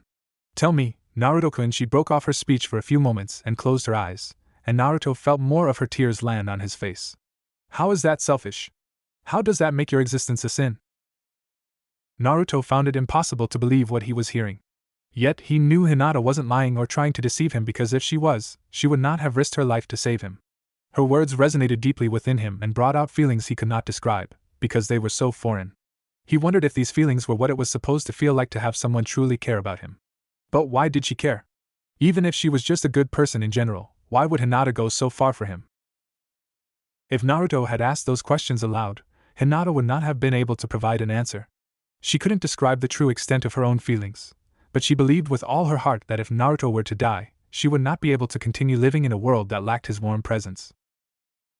And you're wrong about something else, Naruto-kun, Hinata went on, visibly struggling to find the courage to continue her speech to Naruto, as she simultaneously struggled to keep them anchored to the Hokage rock. I'm the one who's worthless, not you. You want people to see you for who you really are. You want them to let you protect them. But me? I don't care about any of that. I only have one desire, but acting on it now makes me selfish. Hinata, please, Naruto said half-heartedly. His resolve was starting to waver, and yet he couldn't stand to hear any more from her. Please just let go of me. If you sacrifice yourself, it'll only prove that everything I touch gets ruined. No. I won't. I can't. Hinata shook her head again as she continued to deny Naruto the death he didn't deserve. I just told you that I'm being selfish. The one thing I truly want, and her voice trailed off again for a few more painful seconds, only long enough to lock eyes with Naruto again. The one thing I desire above all else is to protect you. But why? At this point, Naruto was so astounded by Hinata's claims that he was second-guessing his decision to jump to his death. I don't get it, Hinata. Why would you go so far for someone like me? He asked, every centimeter of his face etched with the desperate need to understand. And Hinata's answer to that question would remind him of why he had struggled so hard in the first place to gain everything he had been denied. Do I need a reason to help someone? Naruto yet again was rendered speechless by her words. No, his words, that he'd once spoken to her on a cold winter day. They were the words that had given Hinata the drive to change herself for the better, one little bit at a time. Those words had changed Hinata's life. And hearing Hinata say them to him now caused Naruto's entire perspective on her to change as well. Had he really made such an impact on her that day, that he inspired her to adopt his approach to life, to never give up no matter what? Unfortunately for them both, Hinata's chakra reserves chose that moment to give out on her. Hinata felt her hand detach from the stone carving, and as her strength failed her, she could only look on in horror while she and Naruto resumed their fatal fall. Naruto had only a few seconds to figure out how he was going to save Hinata. He frantically pulled her into his arms, hoping that his body would absorb enough of the impact to save her life. And for the first and last time in his life, as he cradled Hinata in his arms, he uttered a silent prayer to whichever higher power might have it in them to listen. Please, if there's a God out there somewhere, please give me the strength to protect something just this once. The last thing he felt before his world turned to black was a large tree branch smacking the back of his head. Back at the Hyuga estate, Hayashi was busying himself with the more menial tasks that were required of a person in his station. As one of the more influential shinobi clan heads in Hai no Kuni, he was often bogged down by the paperwork associated with various propositions, both from civilians and from allied shinobi clans which resided outside of Konoha. Paperwork was not only the bane of a Hokage's existence, and there would occasionally be times when Hayashi's mind was filled with thoughts that were unbecoming of a Hyuga. Wishes for a return to when his duties were simpler. Physically, Hayashi was an imposing figure. At 176.5 centimeters, his height was somewhat taller than average. He dressed traditionally, donning a set of loose-fitting robes with a long-sleeved brown haori, which was exceedingly simple attire for someone with his status. But in no way did that attire take away from the presence he carried. Hayashi set aside the paperwork for a few seconds and quietly activated his Byakugan, focusing its vision on his eldest daughter's room. Unsurprisingly, Hinata had taken it upon herself to escape from her confinements. While he expected her to slip past the notice of her guards, he was also not amused by her continued disobedience, nor by the incompetence shown by those guards in allowing her to escape. Hayashi stood and walked to the door of his private chambers. Ko-san, he called out. In an instant, Hinata's chief bodyguard was outside the door, kneeling in front of him. You summoned me, Hayashi-sama? Ko inquired. It would appear that you have shown negligence in your duties yet again. Hayashi crossed his arms and tilted his head slightly, indicating the direction of Hinata's bedroom. Ko sighed and activated his own Byakugan to confirm that his charge had escaped the premises yet again. Forgive me, sir. Hinata-sama is quite adventurous. That is an interesting choice of words for you to describe her infatuation with Uzumaki, Hayashi observed. Ko gulped. He had been aware of Hinata's crush on Uzumaki almost as soon as she started taking to following the boy, and it had not taken long for Hayashi to notice it as well. He told Hinata many times to stay away from the boy, shutting down any attempts she made to ask why, only for her to continue to seek him out. Hayashi himself had tried to turn a blind eye to what Hinata chose to do in her free time, but her actions reflected poorly on the clan as a whole. Every time she sneaked away to indulge in her favorite pastime, Hayashi risked a confrontation with the elders, who were much quicker than he to express their displeasure with her behavior. Wasting time on the elders was not a luxury they could afford. I recall giving explicit instructions to prevent such an occurrence. And yet here I am, wasting more time by pointing out to you that this is the 4th time over the past week she has ran off to watch Uzumaki. As far as I am aware, Hinata-sama had never made direct contact with the boy until this afternoon, sir, Ko pointed out, a weak and futile attempt at putting up a defense. Irrelevant. I do not have the time to humor her petty crush, not when many of the elders believe we should ignore established clan law and mark her with the clan's curse seal, banishing her to the branch house. Need I remind you that it is your fault she likes the boy in the first place? Had you been doing your job that day when those miscreants targeted her, she and Uzumaki would never have met. Hayashi was referring to the day Hinata had been sent to enroll in the academy, 3 years and 10 months ago. How Hinata had managed to escape Ko's notice then, Ko still had not figured out. Perhaps if Hinata had been born into any other clan, she would be commended by her clansmen for her knack for escape. I have heard quite enough of your excuses, Ko. Gather a search party and bring her back. I don't care if you have to drag her back here or even rough her up a little. Make sure she understands this time how many problems her disobedience creates for herself and for the rest of the clan. Understood, Hayashi-sama. Ko acknowledged the order and disappeared. Hayashi was just about to return to his work when he sensed another presence, and decided not to move at all. He did not have to turn around or activate his Byakugan to confirm the identity of the intruder who was sitting at his desk, looking over his paperwork. Sandame, Hayashi addressed him. Even though you are the Hokage, it is still rude to show up unannounced. Hayashi-san, I see the years have made you into a stickler for tradition, Hiruzen replied, also not moving a single muscle other than to speak. They have also apparently caused you to forget your manners. Hayashi scoffed at the pointless observations. I take it this is not a courtesy call. Afraid not. I was about to notify you that you have been summoned, but when I overheard that interesting conversation, I decided to give you the courtesy of allowing it to finish first. Which Hayashi understood to mean the Hokage was letting him set himself up to be humiliated. May I ask why you have come here to summon me in person? Hiruzen did not answer right away. Instead, he stood and walked outside to stand next to Hayashi, then lit his tobacco pipe and took a long puff, while appearing to contemplate what to say. He continued to remain silent for a few minutes, something which was unusual enough that it would have elicited a comment were he not here in person. Whatever had happened had caused the Hokage a great deal more stress than usual. Walk with me, Hayashi-san, Hiruzen finally commanded. I must return to the hospital to oversee the treatment of 2 high-priority patients. When we arrive, I will tell you the reason for this summoning. Very good, sir, Hayashi said, stepping back inside his chambers only long enough to slip on a pair of sandals before joining the Hokage outside the estate. The walk continued in silence up until they arrived at the main lobby on the first floor, when Hiruzen decided to speak. There was an attempted suicide about an hour ago, he said, and Hayashi was quick to detect the regret in his voice as they walked down the hallway. If it were anyone else informing me of some fool who decided it wasn't worth it to keep living, I would question why they were wasting my time, Hayashi commented. You know full well that he isn't an ordinary fool, Hayashi-san. The boy who tried to end his own life tonight is none other than Uzumaki Naruto.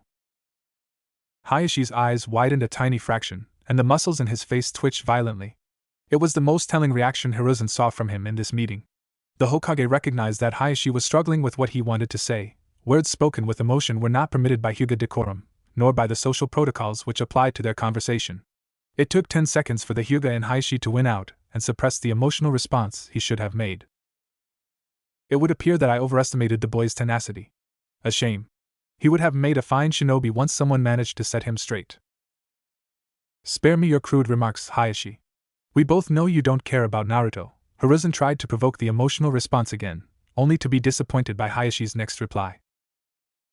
"It is unbecoming of you to put words in other people's mouths, Sarutobi." Hayashi repaid Hiruzen's disrespect by addressing him by his clan name, and without honorifics, and otherwise showed only annoyance with that attempt. Uzumaki's exploits in the academy were interesting enough. But a man in my station has more pressing matters than to worry himself about whether any action he might take for the boy's benefit would be interpreted as a violation of your law, or would lead to a violation. Does acting in Naruto's benefit include the efforts you have made to prevent Hinata from befriending him? What Hinata does in her spare time is of no concern to me. It was spoken too quickly and with all the characteristics of a canned reply. The problem is with my father, who usually makes no effort to hide his disdain towards her. Arguments of that sort usually grow very heated in a short time. As the clan head, I must keep the elders in check and I must maintain certain appearances. If your objective is to save face, then it is an exercise in futility, Hiruzen said grimly, opening a door close to the end of the hallway and walking down the stairwell. What few emergency and operating rooms were located in the basement levels of Konoha General Hospital were typically reserved for specific patients with specific cases. As Hayashi followed Hiruzen down the stairs leading to these rooms, he realized that he did not like where this meeting was headed. As I said before, a suicide was attempted by Naruto, Hiruzen continued as they approached Naruto's room. Thankfully, the attempt failed, but the fact the attempt was allowed to be made creates a serious crisis for this village. Naruto still sustained serious injuries, fracturing his skull, several ribs and both legs, but they will all be repaired in time. Whether the damage to his psyche can be repaired remains to be seen. What did Uzumaki do? Jump off the Hokage rock? Hayashi asked. The stern look Hiruzen gave him caused him to immediately regret asking. Naruto must have thought that would be the swiftest way to end his life. Someone else managed to intervene and prevented his injuries from proving fatal.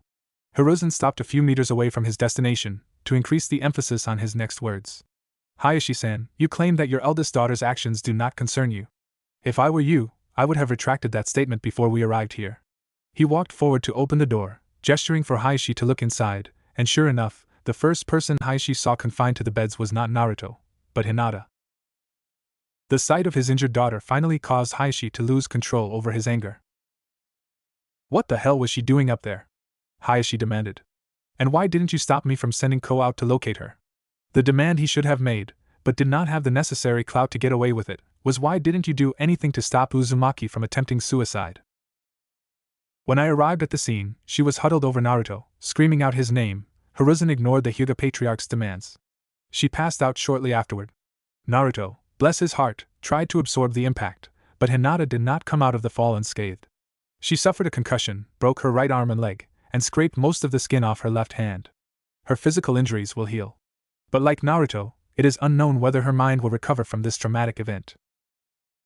Hayashi backed away from the door and clenched his fists. Damn it all. Why hasn't that girl learned how to listen?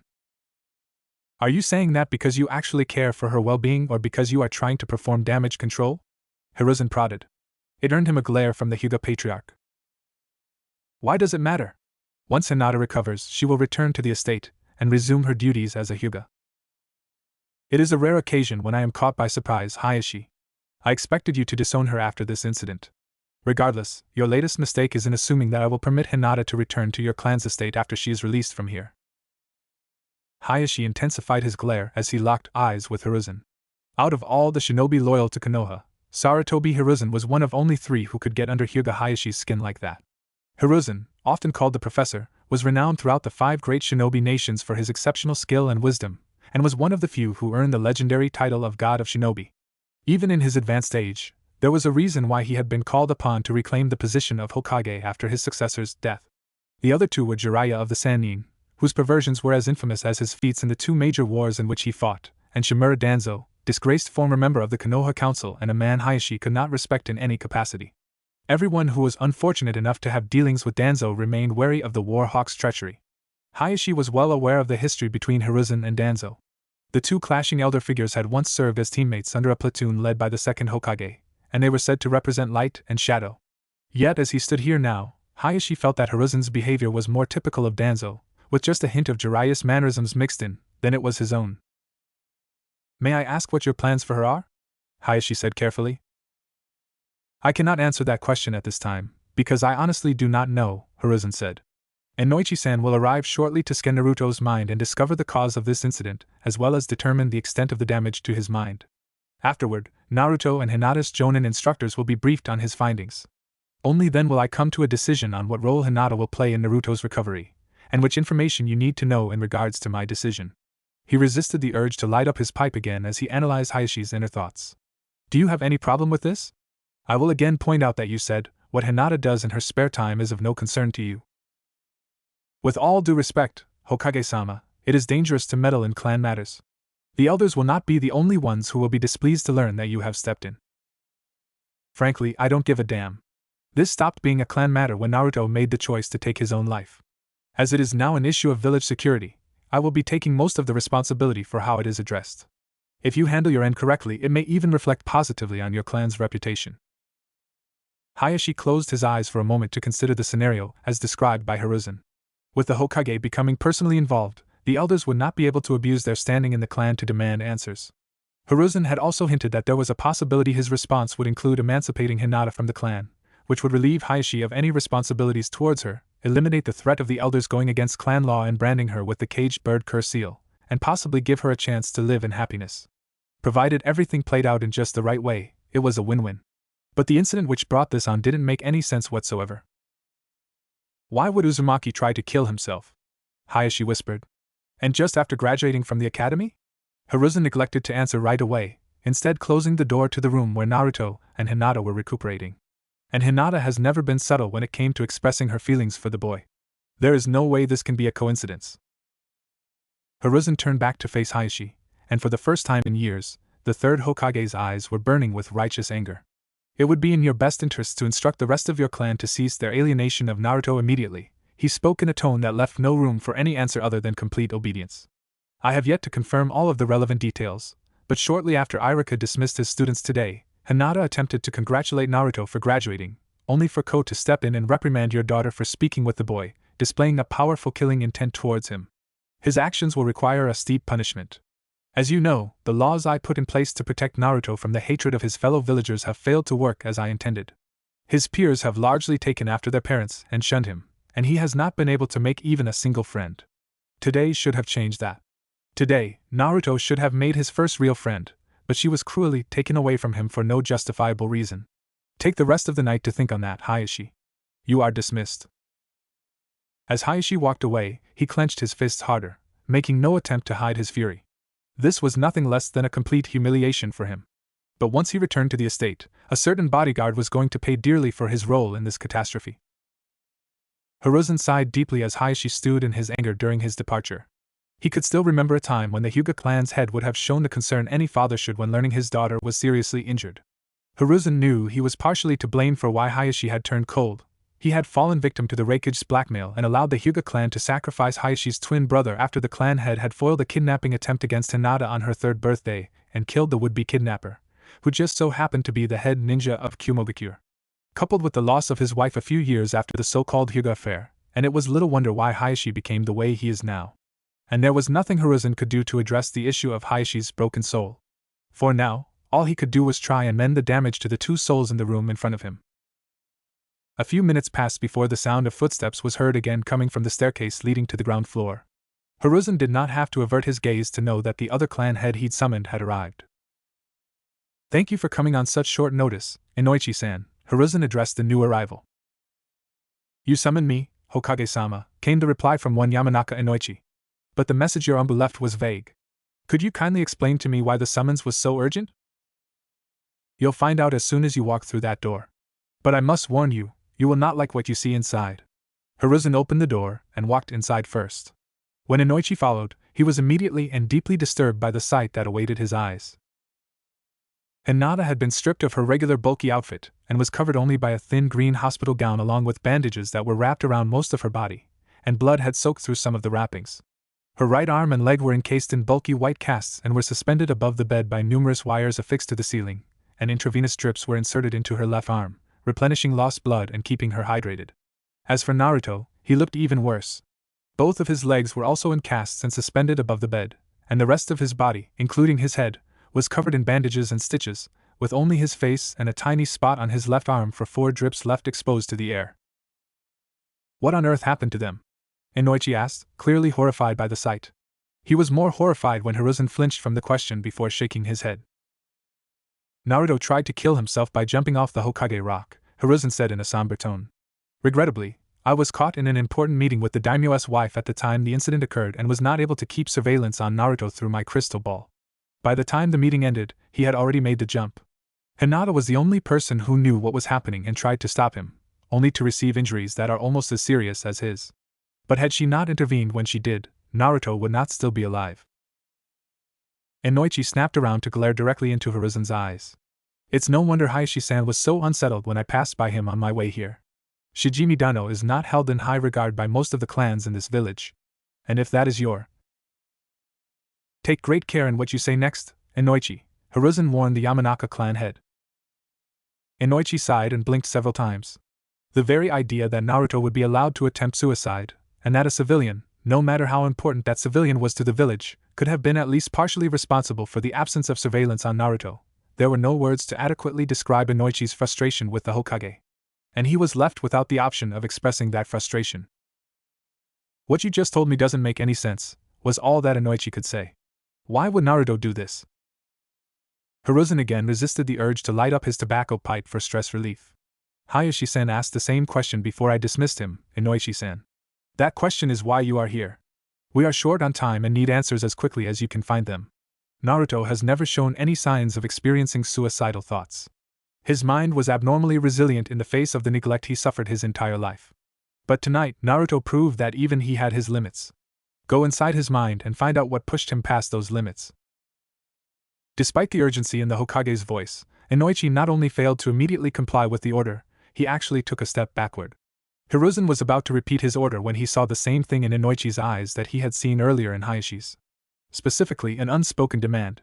He did not need to have the mental ninjutsu of the Yamanaka clan to know what Inoichi really thought of this mess, or to know that even though Inoichi had already stepped out of line, he did not feel he could do so again by speaking his thoughts, even if Shikaku and Chozo were present to back him up. Inoichi, please. I am no longer ordering you as your Hokage. I am asking as an old man who has failed too many times to do what needed to be done. I know you wish to make a demand of me. You want to know why I let this happen. And I promise you will have the answers you seek. But first, we must try to rectify this failure. Inoichi nodded, appearing temporarily satisfied with the promise of answers. Understood, sir. But I will hold you to your word. Hiruzen's only reply was a reluctant nod as Inoichi walked forward and placed his right hand on Naruto's head. This is Naruto's mindscape. Inoichi wondered aloud just a few seconds after using the Psycho Denshin to gain entry. In his many years since he first became a shinobi, he had viewed more than his fair share of mindscapes that showed various levels of deterioration in their owner's mental conditions, but he could not recall viewing one that was as bad as Naruto's. His surroundings took the form of an abandoned industrial plant, but he could see that the structure was in very poor condition. Several of the lights were burned out or broken, while the pipes running along the walls were badly rusted, and the walls themselves were crumbling apart. What happened to him to cause this? An ill-mannered human such as yourself needs to learn not to stick his nose where it doesn't belong, or to ask questions to which he already knows the answers, came the immediate, and unexpected, answer from an evil entity. Inoichi spun around to see a massive metal gate behind him.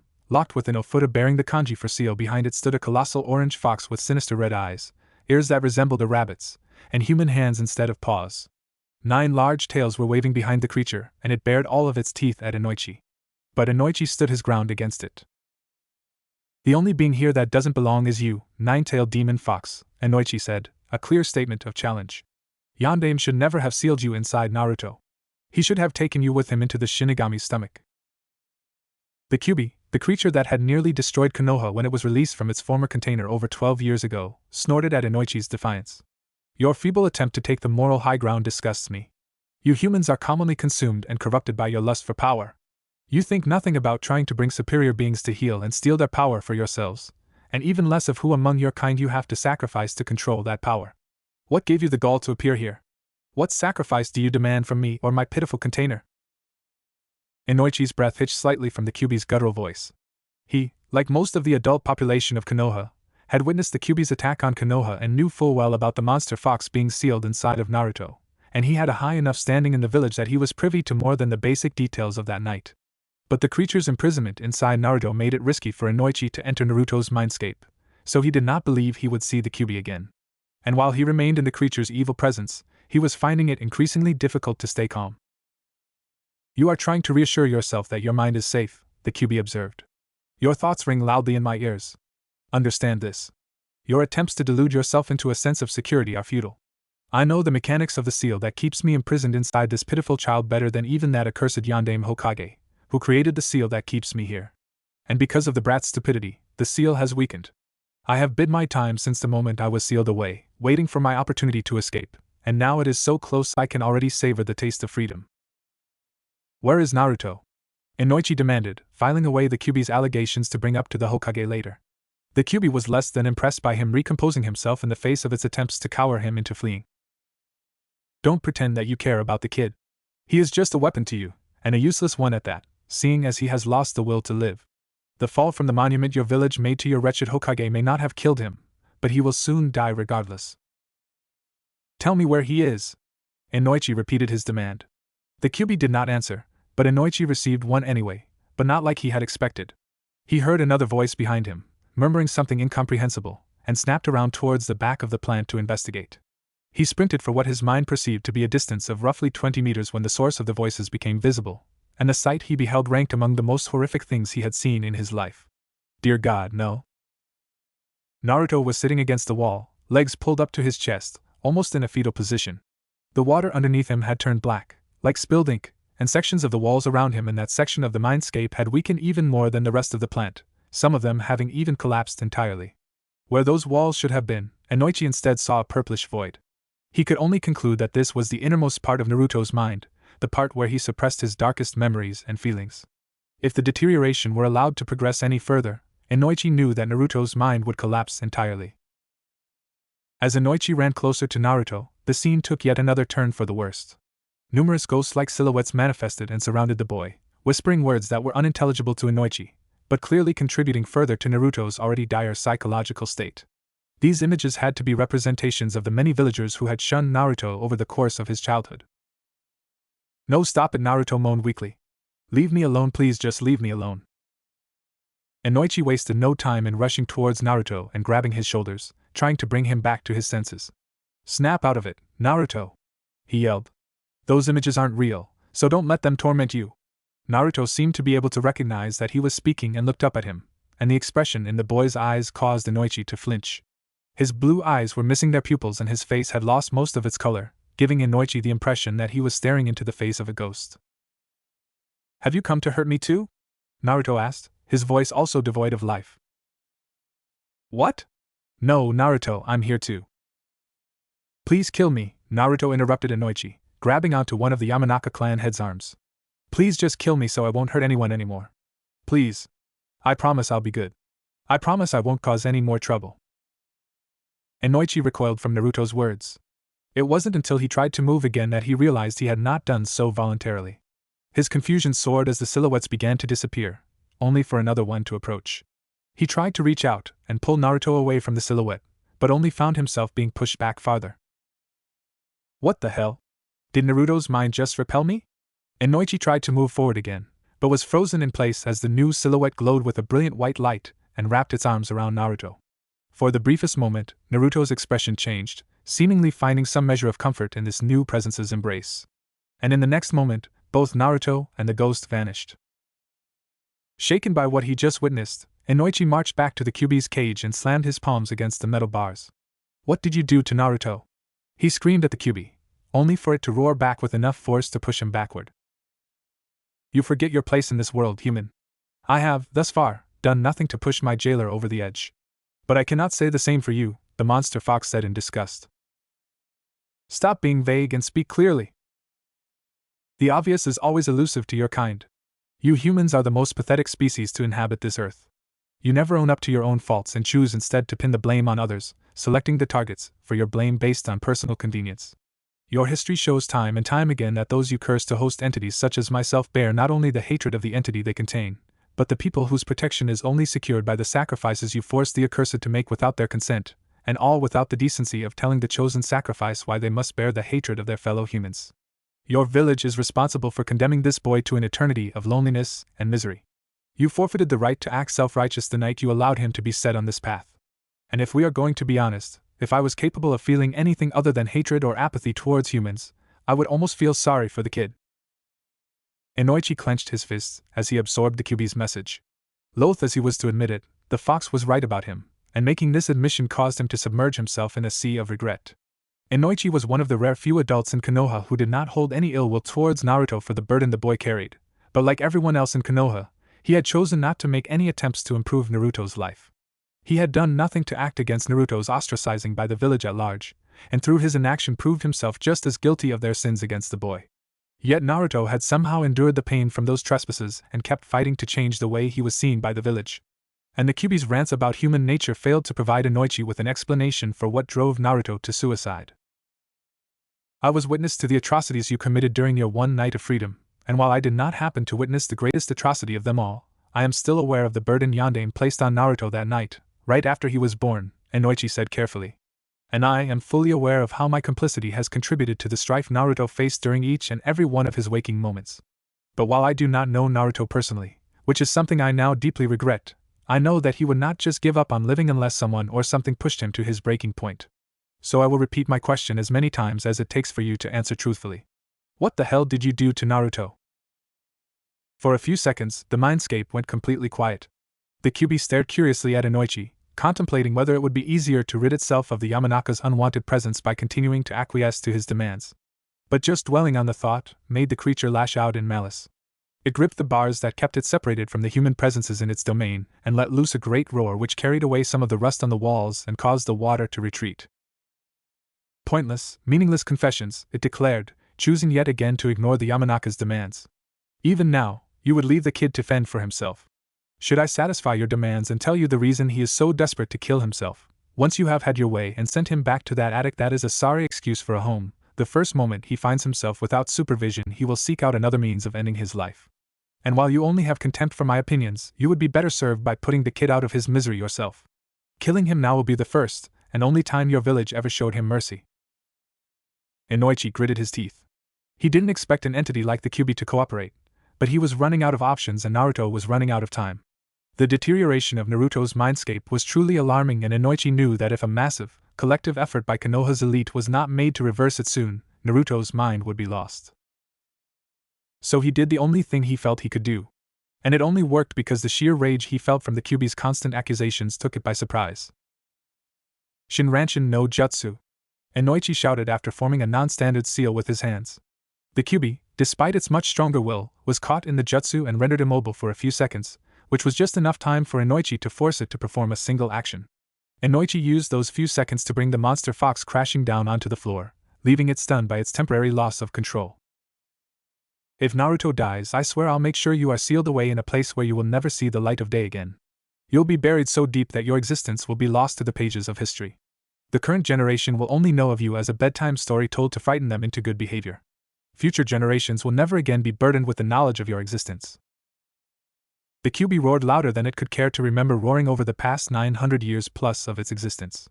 Humans had always tried to subdue it, deny it what it longed for most, and now this Yamanaka, this so-called shinobi who was an even greater mockery of its creator than most, dared to make his own attempt, and for what? The well-being of a boy whose existence did not matter to the rest of his kind. You don't have the ability to act on those threats, the Kyuubi howled as it locked eyes with Inoichi, still in disbelief that he had managed to land a blow on it. You can throw out as many words as your lungs and vocal cords permit, but they are meaningless on their own. All beings are defined not by their words, but by their actions. So if I am to consider cooperating with you, tell me this. What will you do should the kid, by some miracle, actually find the will to continue living? Do not say what you intend to do or what you plan to do, only what you will do. Inoichi was stunned by the monster fox's latest speech. True to form, it still lacked compassion, but its words struck a deep chord nonetheless. As a jonin, he remained somewhat limited in what actions he was authorized to take.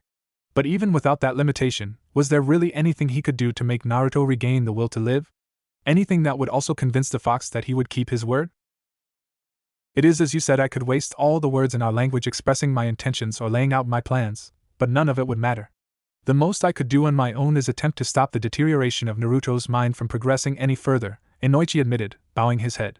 As he spoke, he could barely make out a smirk forming on the Kyuubi's snout.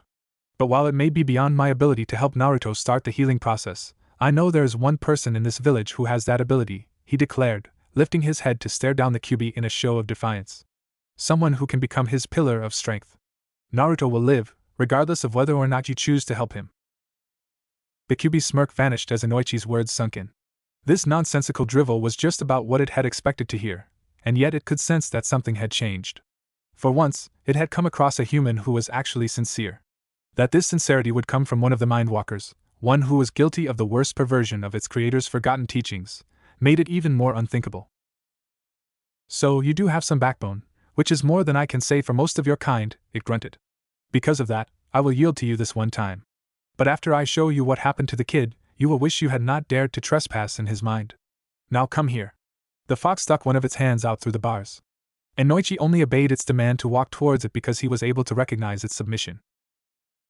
Once Inoichi was close enough, the fox tapped his forehead with the nail of its index finger, and in the next moment, Inoichi's mind was flooded with Naruto's memories of the past 12 hours, from the moment he woke up to the moment he lost consciousness.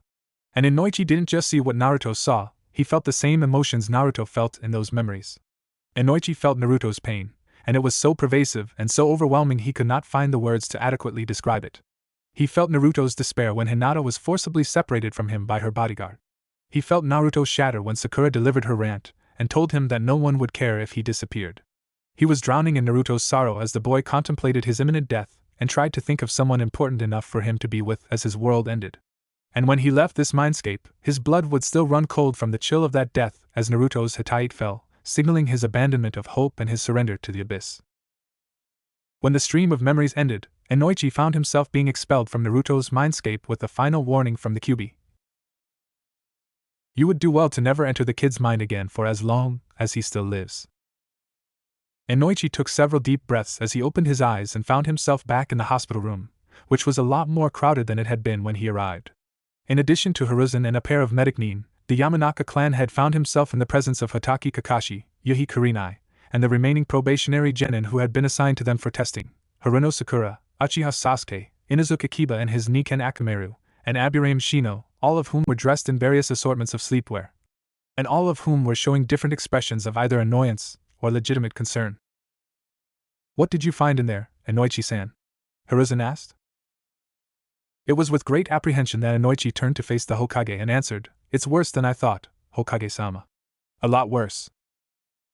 Yuhi Kurenai, Genjutsu specialist, was officially the third jonin holding herself back from stepping out of line and making demands of Sarutobi Hiruzen once she saw who was being treated inside this hospital room below the surface of Konoha. The vagueness of the message delivered to her in her bedroom by an Anbu had left her confused at first, but when she saw who else had gathered at her destination she knew that something had gone horribly wrong. Even without her reputation, Kurenai tended to stand out in a crowd. Her height was slightly above average for a kunoichi, and she had untamed black hair along with distinctive red eyes.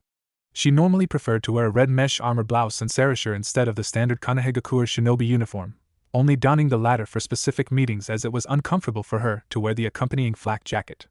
Due to the late hour she had been summoned and the urgency of the summoning, however, right now she only had on a white bathrobe worn over a red chemise. It was not the first time an Anbu messenger had shown up at an awkward hour. Kurenai remembered one particular incident when she had been summoned to the Hokage's office while she was in the shower, and had needed to use a Henji no Jutsu to preserve her modesty. During her 18 years as a kunoichi, Kurenai built her reputation by focusing her training in less commonly employed ninja arts, specifically Genjutsu, in which she'd immediately shown herself to possess a natural talent that rivaled the Uchiha clan's prowess in the art prior to their downfall, and Fuinjutsu. While she had only recently been promoted to jonin rank, her skills in her primary areas of expertise earned her recognition as one of Konoha's elite ninja. But right now, she felt like none of her prior accomplishments mattered.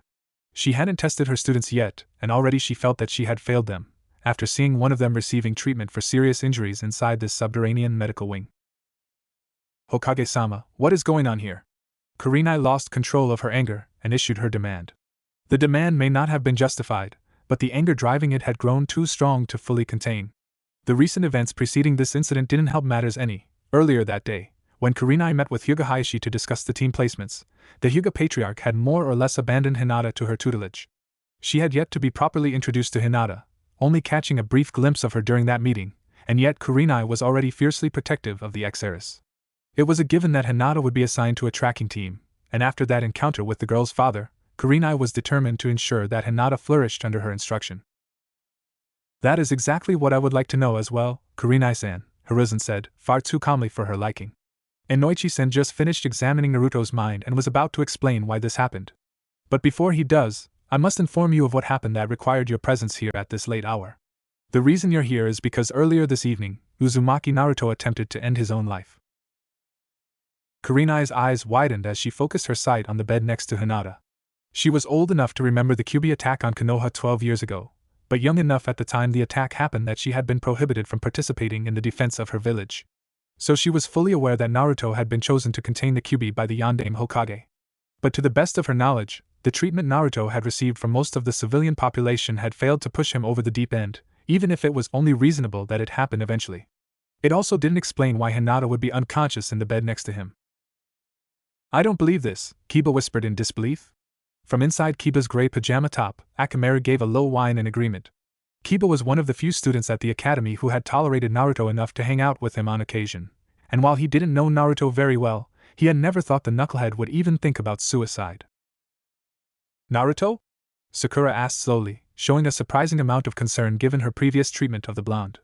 She was also shocked that he would try to pull something like this. How did this happen? She gave a shaky voice to the question on the minds of the rest of her peers. Sakura, our investigations into the matter have identified 2 culprits behind Naruto's suicide attempt, Inoichi addressed the pink-haired girl, narrowing his eyes at her. You are one of them. Sakura's eyes widened in horror. What are you talking about? I never saw Naruto after Irika-sensei dismissed us today. And you didn't think that was unusual?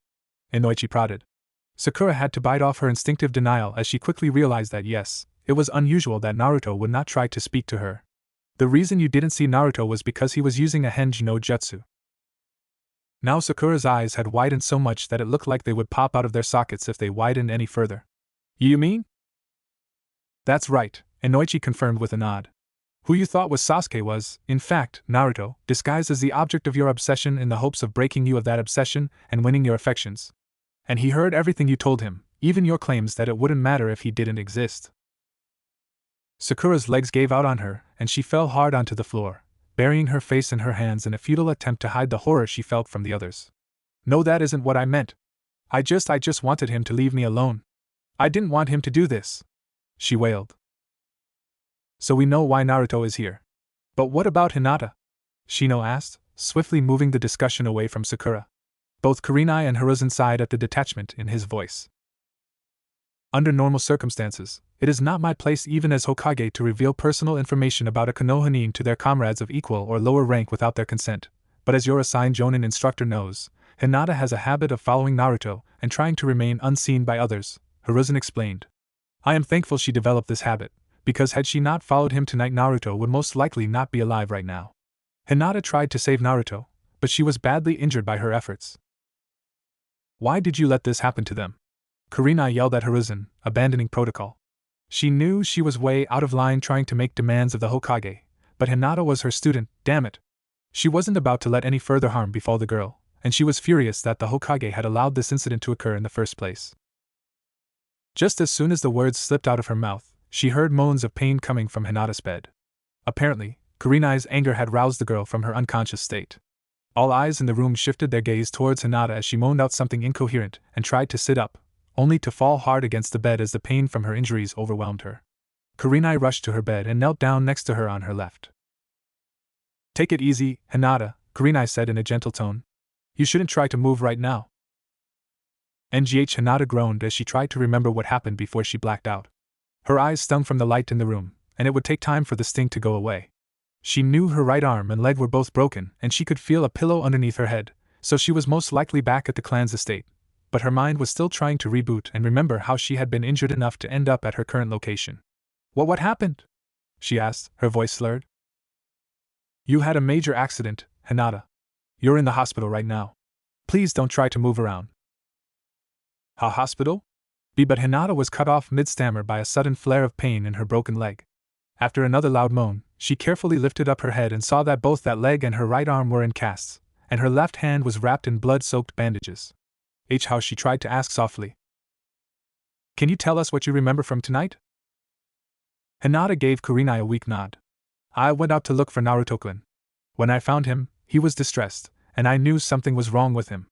I tried to talk to Naruto-kun, but then her voice trailed off as her head turned slightly to glance at the bed to her right. When she saw the unconscious Naruto, who very much resembled a mummy with how many bandages were wrapped around him, the memory of her fall rushed back to her. Her eyes shot open and she immediately panicked. "Naruto-kun!" Hinata cried. A fresh wave of tears clouded her vision as she tried to yank herself free of her current constraints and get to Naruto. "Calm down, Hinata! You're going to hurt yourself worse if you don't stay still," Kurenai scolded her. "I don't care," Hinata protested. "Naruto-kun is in more pain than I am. Naruto-kun needs me." "You need to listen to your Jonin instructor," one of the two medic Nin spoke up, moving to help Kurenai restrain Hinata while the other reached for a vial in his utility belt that contained a sedative. "No! I need to help Naruto-kun." Hinata refused to comply. She was traumatized by watching Naruto jump off the Hokage rock, and while she had been powerless to save him from getting hurt, she would not let anyone stop her from helping him now, not while she still had the strength to move. As the second medic Nin came forward to put the sedative into her foredrip, she tugged on the wires holding her broken leg in place hard enough to rip them out of the ceiling, then kicked the first medic's thigh with her newly freed leg, forcing him to release her and allowing her to kick the other medic with her other leg hard enough to cause the vial to drop to the floor and shatter. "That was extremely dangerous, Hinata," Kurenai snapped at her. "All you're doing right now is showing them why they need to sedate you." "Let me go, damn it!" Hinata screamed back. "I need to be with Naruto-kun. I need to help Naruto-kun." Kurenai was at a loss for words. From the report Hiruzen gave her on Hinata prior to her meeting with Hayashi, Kurenai was under the impression that the former heiress was meek, timid and obedient, and disliked confrontations. Kurenai also noted that her assigned teammates appeared to be completely stunned as well by Hinata's current behavior. Hinata was vehement and unyielding, disregarding her own safety in her insistence on doing whatever she thought she could do to help Naruto. She was even willing to utter curses towards the people restraining her as part of her protests against being restrained. Whatever had happened to lead to her fateful encounter and near-death experience with Naruto, Kurenai saw it had left Hinata deeply shaken. "I would strongly recommend doing as Hinata asks," Inoichi said. Kurenai instantly released her grip on Hinata and snapped around to face the head of the Yamanaka clan. "Inoichi, you can't be serious." Now it was Kurenai's turn to protest. "I don't need to enter Hinata's mindscape to know that her mental state has also deteriorated greatly. Trying to sedate her now will increase the risk of permanent damage to her mind. And before you try to argue, let me state that what I found in Naruto's mind was horrific. I don't want to imagine what I might find in Hinata's mind if I were to examine her now." Kurenai turned back towards Hinata, who had ripped out the wires holding up her right arm from the ceiling and was still struggling to get out of the grip of the first medic Nin. Then she looked to the Hokage, who nodded at Inoichi, and sighed deeply. "All right," she conceded. "It's okay now, Hinata. You don't have to struggle anymore. We'll let you help Naruto."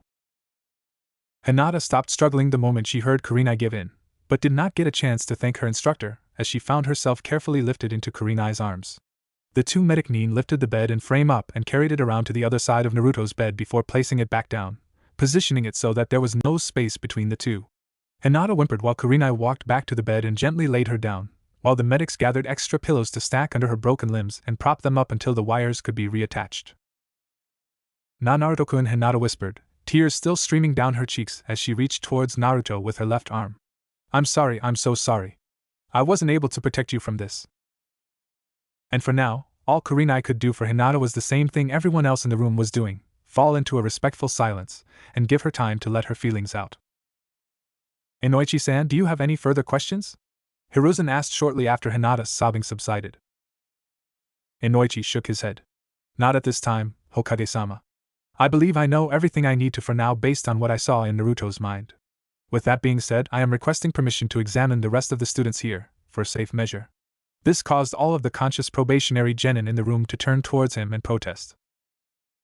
"You already got what you wanted from me," Sakura yelled. "Don't go messing with my head." "For once, I agree with Sakura. What the hell do we have to do with this?" Kiba asked angrily, backed up by a growl from Akamaru. "It is simply a precaution," Inoichi explained. "Naruto nearly died tonight, and no one could have predicted it. It is for your safety as much as it is for our peace of mind." "Che. This is a waste of time," Sasuke muttered. He folded his arms in front of his bare chest and looked away from Inoichi, and was only staying put because there were too many stronger ninja in the room to keep him from walking out. The fourth protest, from Shino, was not conveyed in words. The angry buzzing of his Kikaichu was more than enough to tell Inoichi what he thought of this. But all of their responses were expected, to a certain extent. Hinata's response was not. "Don't screw with me," Hinata whispered. Everyone in the room turned their heads towards her bed, disbelief carved into their faces by what they had just heard coming from her lips. "Hinata?" Kurenai asked worriedly. Hinata sat up and gazed coldly at the group gathered, particularly the adults. The Hokage, the Umbu, Irika-sensei, and 2 elite jonin didn't know this would happen. What a load of crap, Hinata cursed again. Everyone's eyes widened even further. This time they definitely heard Hinata swear and were shocked the girl was capable of such an act. "Don't tell me you didn't know how mistreated Naruto-kun has been. Don't stand there and lie to me. Don't you dare stand there while Naruto-kun is in pain and lie to me, damn it!" Hinata yelled, her eyes glistening with righteous rage. "The truth is you didn't care enough to stop this before it happened."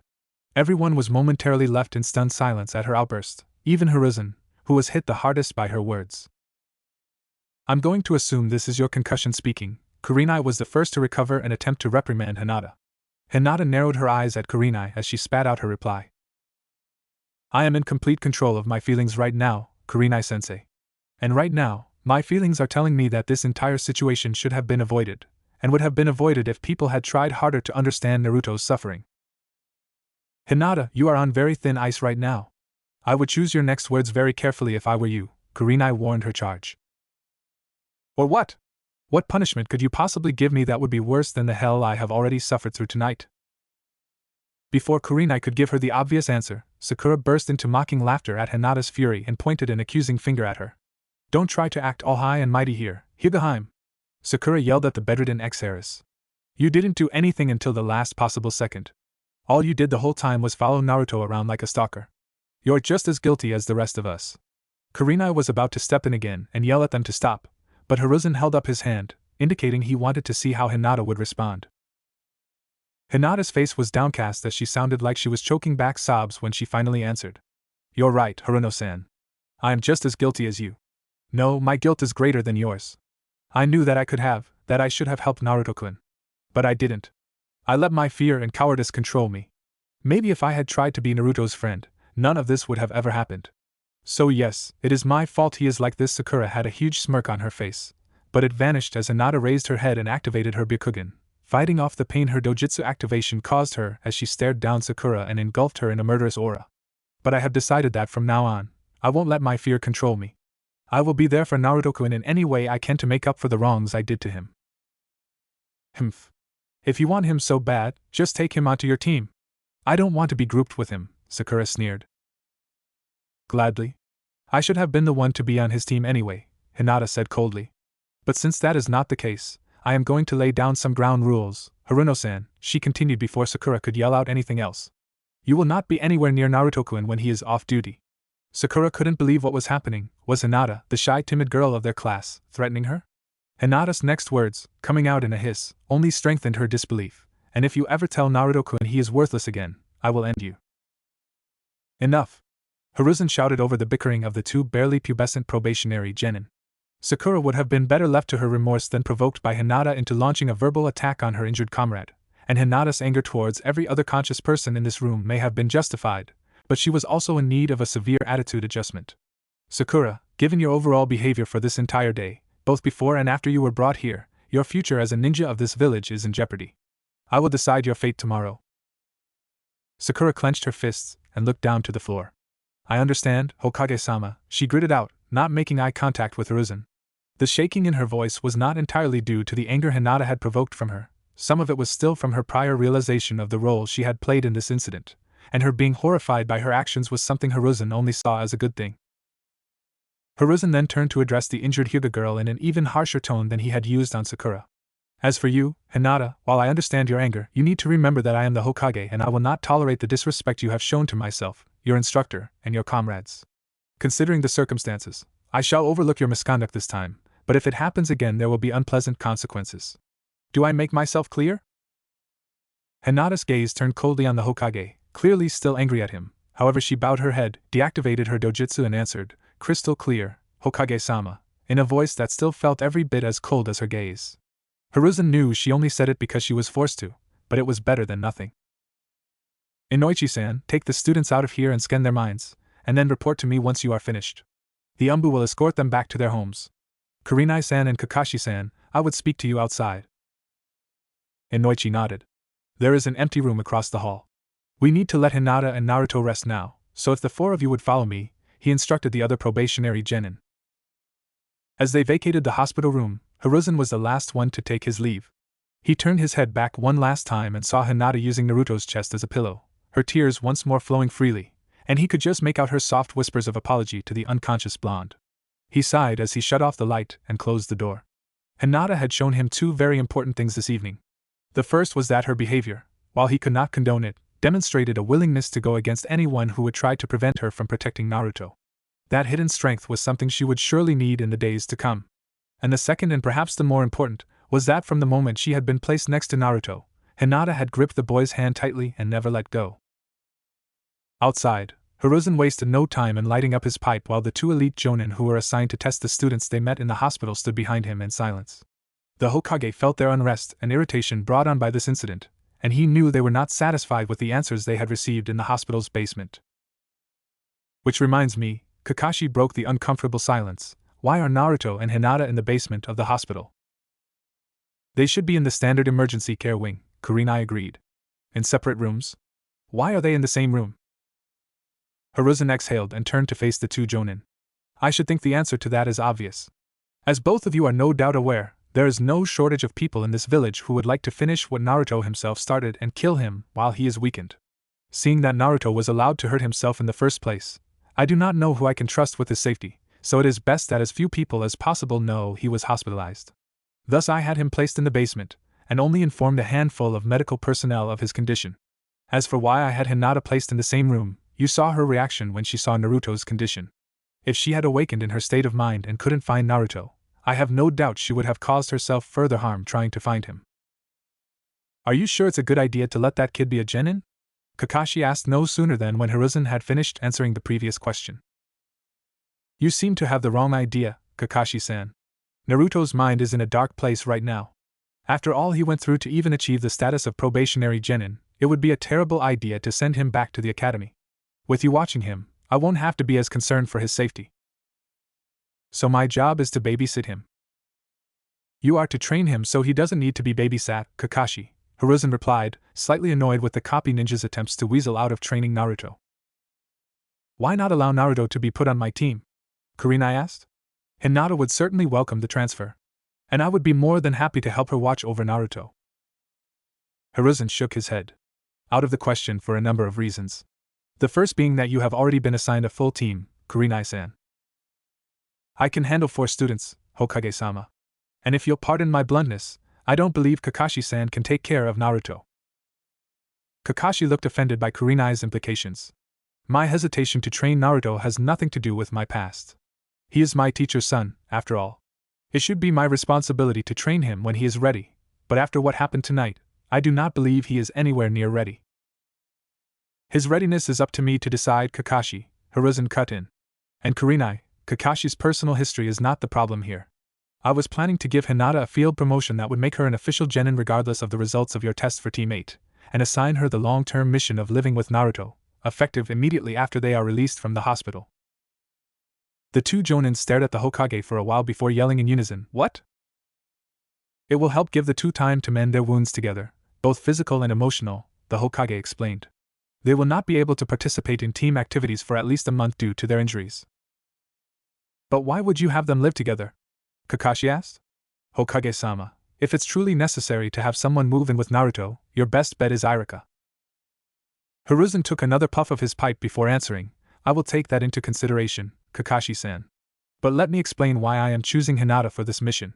Naruto and Hinata are both broken in many of the same ways. Naruto craves acknowledgement from the village while Hinata longs for it from her family. I had hoped they would have become friends long before now, but apparently Hinata has suffered from her clan's verbal abuse for so long that she was never able to build up enough self-confidence to approach Naruto until this afternoon, and when she did, her bodyguard decided to step in and take her away. There is a high likelihood that Naruto will attempt to inflict harm on himself once again if he is left alone, and I believe Hinata can prevent that from happening. Pardon me for interrupting this discussion, but you're all missing the most important piece of the puzzle, Inoichi said. The others turned their heads to see him walking towards them from the entrance to the stairs, clearly showing fatigue from having used his mental ninjutsu multiple times in succession. Finished already, Inoichi-san?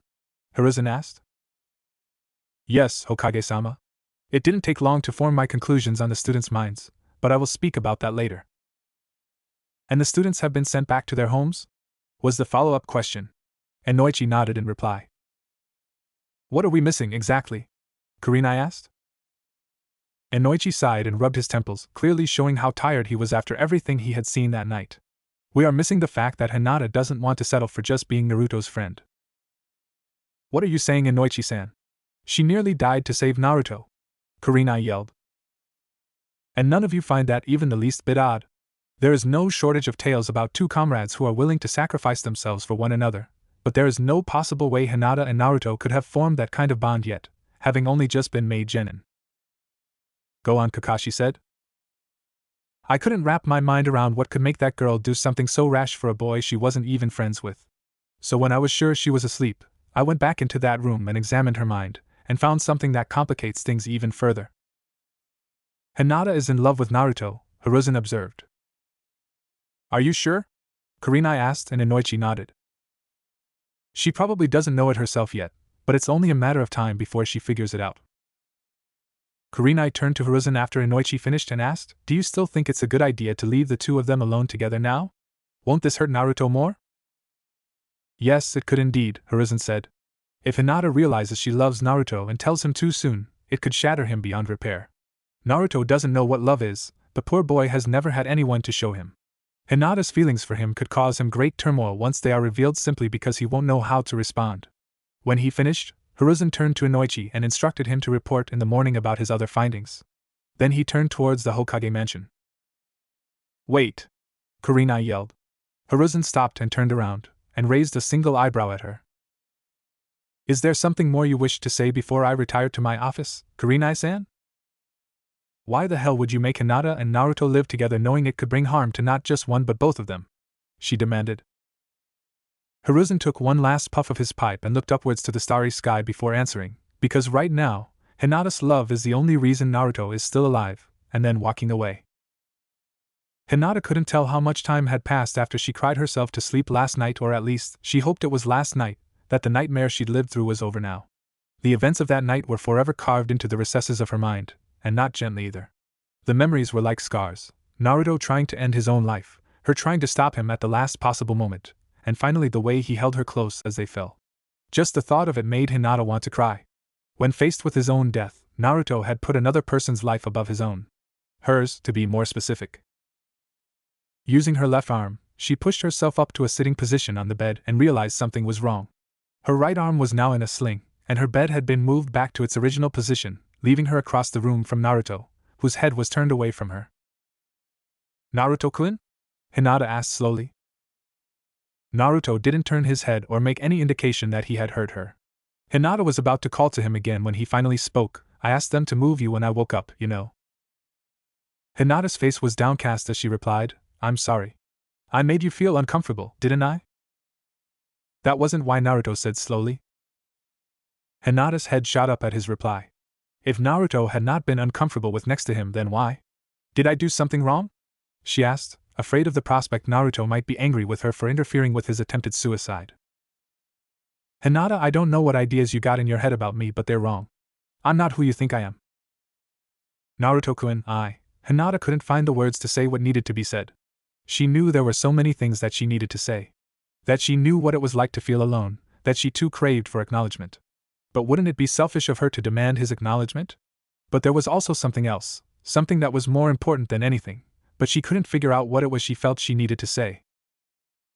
Before she could form the words to try, Naruto turned his head to face her, and Hinata gasped at the sight. Tell me, Hinata, what do you see? He asked. Hinata did not want to answer that. It was like one of her nightmares had escaped the confines of her mindscape and manifested in the real world. Naruto's skin, or what little she could see of it, was ghostly pale, as if his body had suddenly become cold-blooded. The bandages wrapped around his face, head and neck didn't help, as they only made him look even more lifeless. But what was by far the worst part was his eyes. The beautiful blue eyes that had once filled Hinata with hope were cold and devoid of color. She couldn't make out his pupils and wasn't sure if they were even there. Staring into his eyes was like staring into an abyss. Naruto broke a small, sad smile at her reaction that just made his face more depressing. I thought you'd react like that. Tell me, Hinata, does this look like the face of someone who can become the Hokage? Hinata was fighting back tears as she tried to bring Naruto back from the dark caves his mind was in. Listen to me, Naruto-kun. I know it's hard for you, especially right now, but I can still help you. Once we are released from the hospital. What will you do? Naruto cut her off. He wasn't angry with her, he just didn't believe she could give him a satisfactory answer. What could you do, Hinata? Hinata sniffled a little as she tried to come up with an answer. Even with the little influence she had with her clan, it would never be enough to make the rest of the village stop mistreating Naruto, or win him any support. There was only one thing she could do for him. I would be your friend if you are willing. Naruto's eyes widened for a moment before narrowing at her offer. It's too late for that, Hinata. Hinata's response was an immediate wail. Why? Why is it too late? Why can't I be your friend?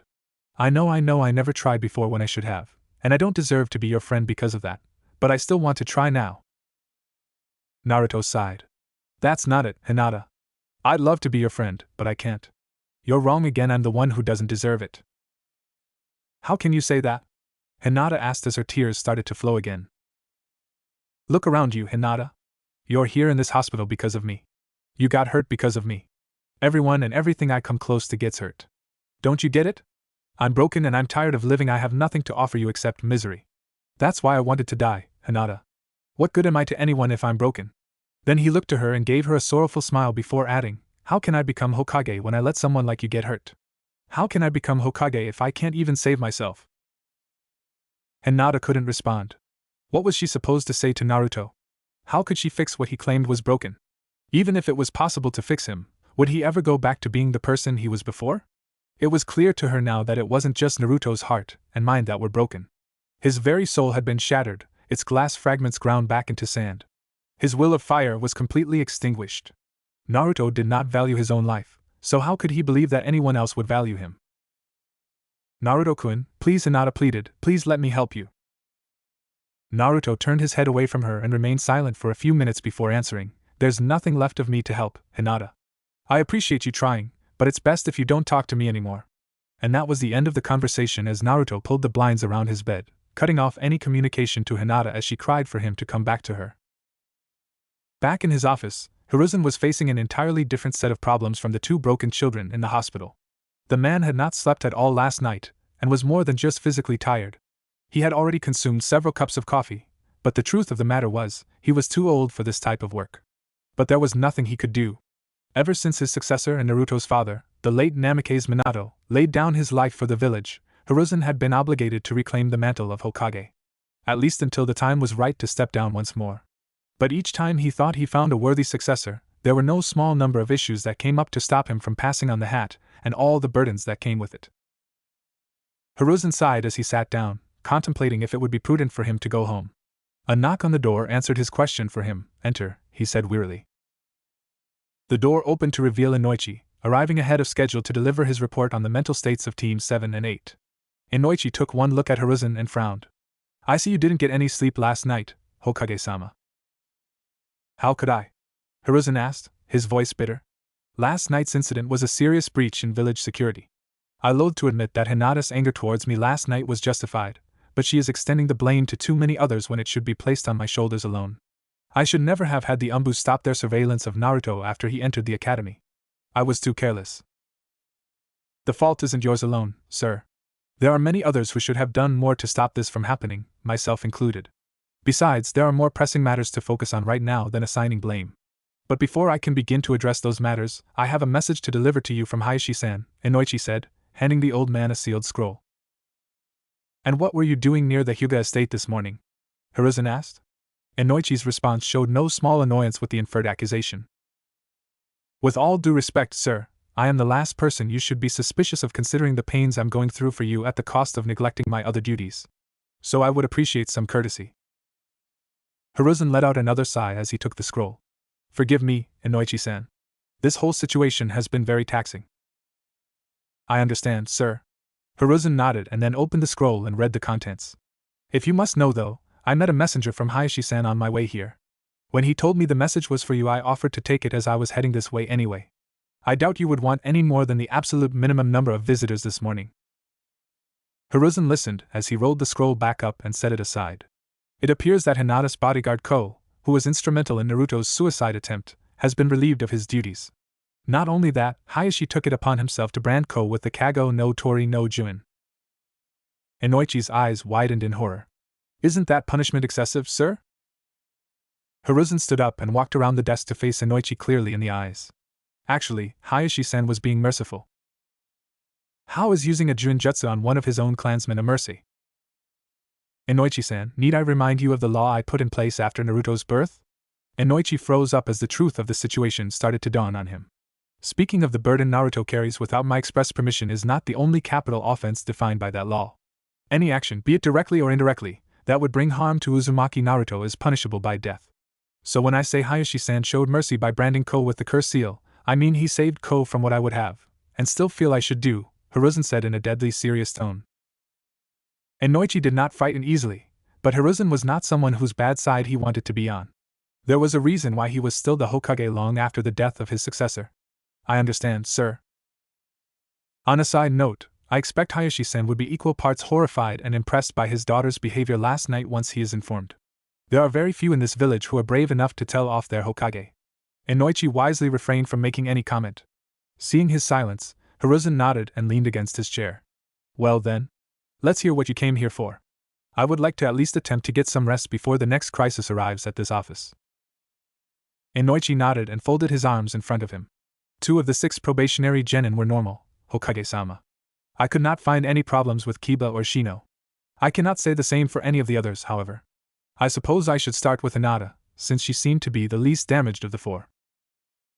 As you probably know, Hyuga Hinata is a victim of abuse and neglect, though I could not find a single memory which would indicate that she was ever physically abused. The verbal abuse she received from her clan started roughly 3 years ago, after she lost a spar against her younger sister to determine whether or not she would keep her title as the heiress to the clan. However, while Hinata has, to the best of my knowledge, never been struck outside of a spar, there was one spar against her cousin Niji that took place before she was stripped of the heiress position when he tried to kill her. Knowing all of this, it is little wonder she has such low self-esteem. Hinata feels like she is every bit the failure the rest of the Hyuga clan see her as. I am already aware of most of this, Inoichi-san. It is exactly why I had planned to issue Hinata a field promotion and assign her to live with Naruto, in order to get her out of the Hyuga estate and allow her time to heal her own wounds even as she would help Naruto heal his. Now continue your report. Very well, sir. All 3 of the probationary genin assigned to this year's Team 7 have severe issues. Naruto's, you have already seen some of, but not all. I believe we all underestimated just how deeply he was affected by the neglect he suffered ever since he was released from the care of the village elders and Umbu. Every night, Naruto suffered in silence, knowing no one would help him, but still hoping that someone would come along anyway to take him in and end his all-consuming loneliness. Naruto often asked himself in the solitude of his bed why he doesn't have a mother and father like most children. So when Sakura suggested to him yesterday that his parents chose to abandon him, she inadvertently found his breaking point and struck it with maximum force, Hiruzen observed. After what we witnessed last night, I cannot disagree with that assessment. But what state, exactly, was Naruto's mind in when you examined it? Inoichi folded his arms and lowered his head, trying to decide how best to word his answer. I do not feel that I can provide an adequate description for what I felt and witnessed in there, sir. Naruto's mindscape was visibly damaged by the events that transpired yesterday afternoon. He was trying to repress as many of his negative emotions as possible, but after the incidents with Ko and Sakura, those emotions started flooding his mind. After being subjected to some of those emotions, it was of little wonder to me that Naruto arrived at the worst possible scenario in such a short amount of time. The Hokage grimaced at Inoichi's very inadequate and disturbing report. Will Naruto recover? He asked, unable to suppress the slight quivering in his voice. At this moment in time, I cannot provide a definitive answer to that question. Naruto has lost the desire for acknowledgement. He only wishes to be left alone to his misery. That will not be allowed. Hiruzen's tone was resolute. In addition to assigning Hinata to live with Naruto as her first official mission, I will be reactivating the Umbu surveillance on him to ensure there are no further attempts made on his life, by himself or anyone else. I am also looking into assigning more caretakers to Naruto. The Hokage paused momentarily and saw Inoichi frowning, observing that the Yamanaka clan head did not feel they were doing enough to resolve this situation. What else do you have to say on Naruto's condition, Inoichi-san?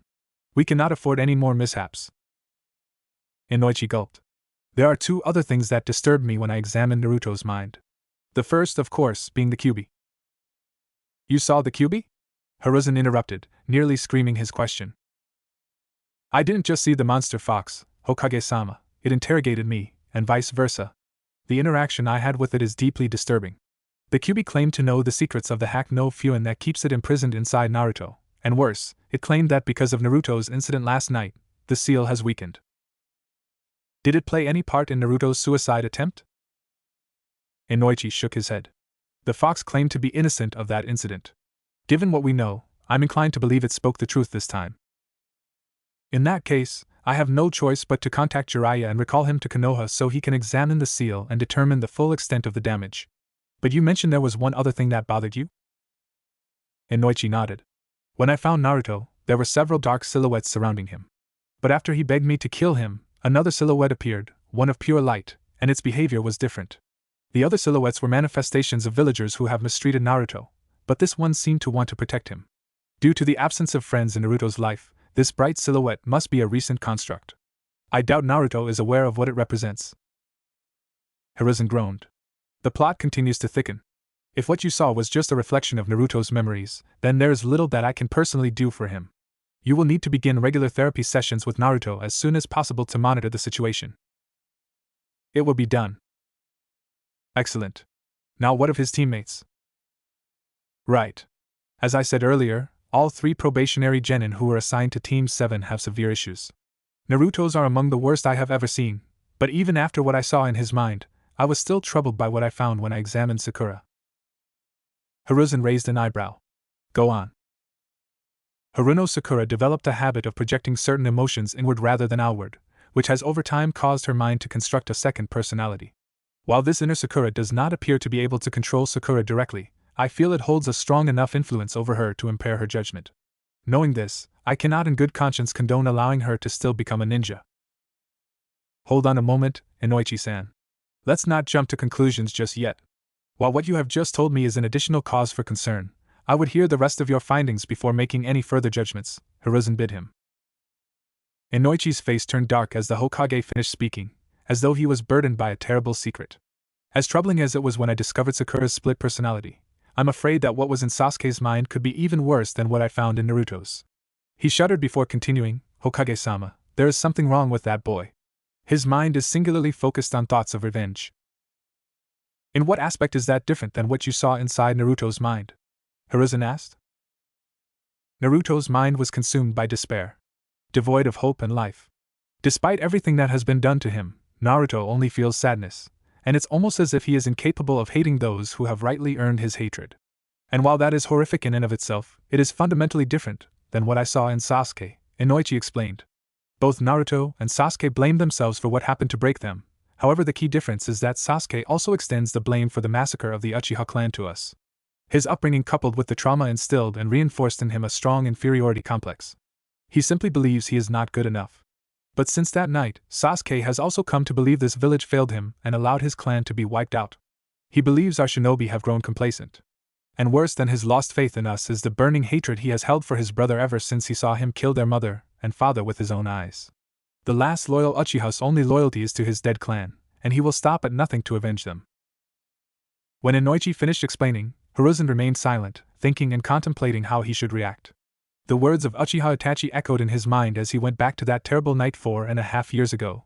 You must promise me that no matter what, you will protect Sasuke from Danzo, the elders, and anyone else who would use him for their own sinister ends.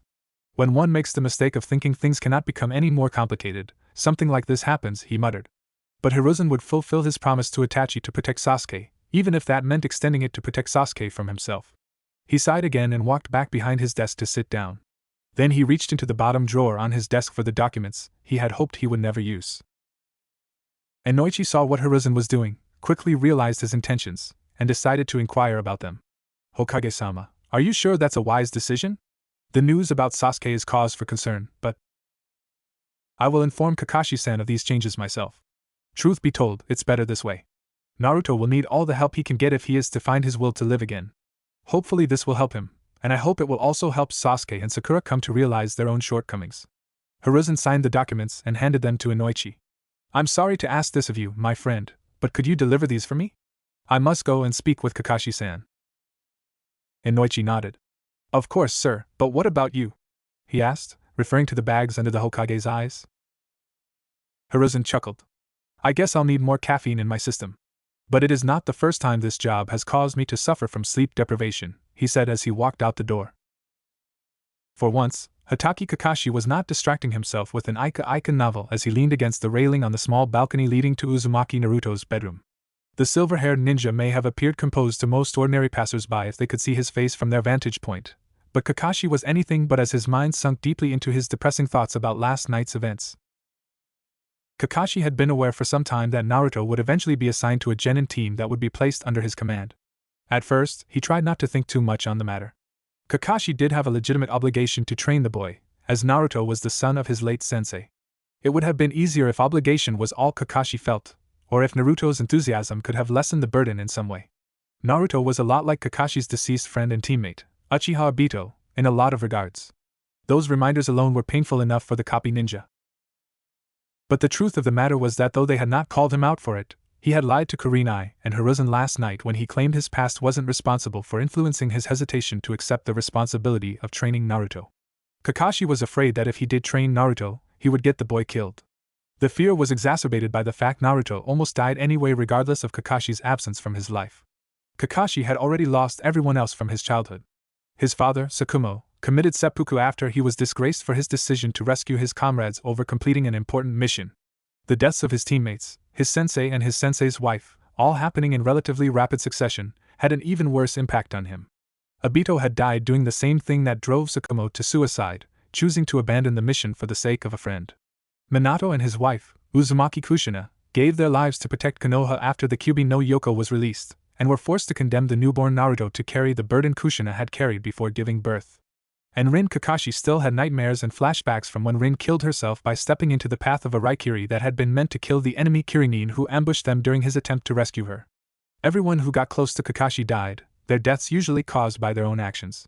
And to know that Naruto, his sensei's only child and living legacy, had attempted to end his own life too. It does not do you well to dwell on the past at this time, Kakashi-san, a voice interrupted his thoughts. Kakashi looked up to see Hiruzen on the opposite side of the balcony. Hokage-sama, Kakashi answered the call to attention from Hiruzen. I didn't expect you to arrive so soon after you told me to wait here. Well, as you can see, last night was both eventful and sleepless, Hiruzen said in an apologetic manner. But before we enter, should I explain why I called you here now? After last night, sir, I don't think an explanation is necessary. Hiruzen paused only long enough to unlock the back door using the master key he always kept with him. This discussion we are about to have on Naruto and his teammates was originally supposed to happen yesterday. So many things that weren't supposed to happen, happened in its stead. Naruto's situation has taken a drastic turn for the worse and it is only now that I am realizing what should have been done to prevent it. Kakashi nodded as he followed Hiruzen inside Naruto's apartment, and almost gagged as he found himself bombarded with a very unpleasant combination of odors. Does Naruto even know what air fresheners are or how to use them? He complained. Try not to let the smell get to you, Kakashi. It is unlikely Naruto would have willingly tried to purchase such products, given the poor experiences he has had during most of his shopping trips. And you allowed it to happen? Hiruzen sighed deeply while giving Kakashi a brief, but harsh warning glare. In hindsight, I know I should have done more. But the situation is still complicated. The first few times Naruto tried to go shopping on his own, he was met with discrimination from the shopkeepers and merchants. They were all either killed or banished from the Land of Fire for their offenses against Naruto, but it was already too late to undo the damage they caused.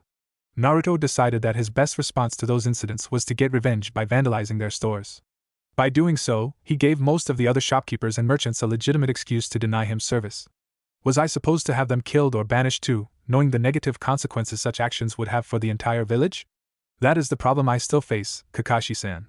Even as the Hokage, I am limited in how much influence I can exert.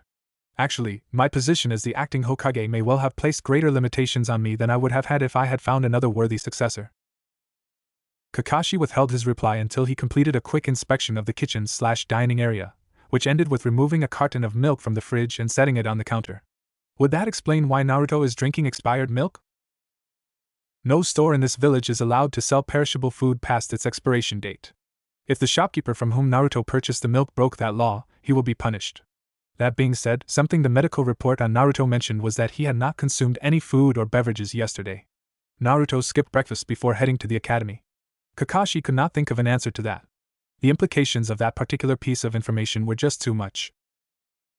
But now is not the time to discuss Naruto's dietary habits. Hiruzen dismissed the subject. We are here to figure out how to give Naruto a reason to keep living. And how do you propose we do that? Kakashi asked. There is a plan for his psychological recovery being put into place. Naruto will be attending therapy sessions with Inoichi-san at least once every week while he is in the village, but that alone will not be enough. Naruto needs to be given a surrogate family. You will be part of that family, Kakashi-san. Kakashi lowered his head and shut his visible eye. Hokage-sama, I'm not sure if I'm the best person for the job. I understand why I'm being called upon, but you're still afraid of getting Naruto killed if you let yourself get close. But at the same time, you're asking yourself if things would have gone better for him if you had gotten close, Hiruzen observed. But back then, you were mentally unfit to raise Naruto after experiencing so many traumatic events in such a short time. As I said earlier, Kakashi, it does not do you well to dwell on the past. What matters is what you can do in the here and now. And right now, Naruto needs you to overcome your fear and be there for him. Keeping his visible eye shut, Kakashi crossed his right arm over his chest and gripped his left arm. I will do everything I can for Naruto. But it's not going to be easy, and I'm not talking about my fear right now. There's still one other genin on Team 7 who may require a similar kind of focus that you're asking me to give to Naruto. That's already been taken care of. You don't need to worry about your focus being split between students. I have decided to terminate both Uchiha Sasuke and Hiruno Sakura. At this time, it is unlikely that either of them will be allowed to join the Shinobi Corps. Kakashi reflexively lifted up his Hitaiite as his eyes snapped open. It was not done as a threatening gesture, but to display how much shock he was in after hearing the Hokage's decision to fail this year's Team 7 before they were even tested. Sasuke and Sakura were among the top of their class. Sasuke had the highest grades for practical tests, while Sakura had the highest grades for written tests. What did Inoichi-san learn about them that led you to this decision? Only part of Inoichi's evaluation uncovered new information. The rest of it was a confirmation of prior suspicions and another wake-up call to tell us what we should have done sooner. Both Sasuke and Sakura have mental issues of their own that impair their ability to function as competent and loyal ninja of our village. There is not a single shinobi in Konoha who doesn't know that Sasuke was left traumatized by witnessing the murders of nearly everyone else in the Uchiha clan. Our response was woefully inadequate, and it pains me to admit that my failures regarding Sasuke started by looking at his situation from a political perspective. As for Sakura, Inoichi-san discovered the existence of a split personality that has the potential to cloud her judgment. For the time being, it is best that they are placed on strict probation and made to undergo therapy. Kakashi shut his eyes again and lowered his Hitaiite back to its regular position. Forgive me for pointing this out, but the ramifications of banning Sasuke from service will be huge. And the ramifications of the last loyal Uchiha going rogue or getting himself killed because of his desire for vengeance will be even worse, Hiruzen stated the other obvious fact. Sasuke is currently unfit to be a shinobi. Until his mental state makes an adequate improvement, I will not reconsider this decision. And what about Naruto? After what happened last night, there is no way he can possibly be ready to wear the Hitaiite, Kakashi argued. By all rights, Naruto should have been held back another year due to his poor grades, and would have been held back had he not used the Kage Bunshin no Jutsu during the graduation exam. Besides, each new ninja team formed out of the academy needs 3 compatible genin, and the only other students in that class who could possibly be compatible with Naruto were already assigned to different teams. Hiruzen growled at Kakashi's apparent refusal to look at the bigger picture. He reached under his robes for his pipe, only to discover that he had run out of tobacco, and did not hide his annoyance as he put it back. Naruto will not be sent back to the academy or assigned to another team, Kakashi. You will be taking him on as an apprentice. We cannot afford to let him slip away.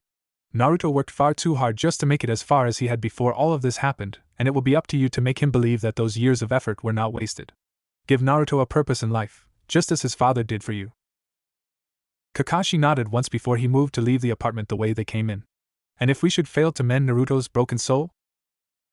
We won't, was Hiruzen's resolute reply as he walked outside and used the Shunshin no Jutsu to return to his office. Before Kakashi made his own exit, he took one last look inside Naruto's bedroom. Kakashi himself had endured so much loneliness in his life and had accepted many years ago that he would have to endure much more before death claimed him, but the feeling he got from being inside Naruto's small apartment was worse than what he normally felt. That feeling told Kakashi that this apartment had never truly felt like a home for Naruto. And that was the first thing that would have to be fixed in order for Naruto to make a successful recovery.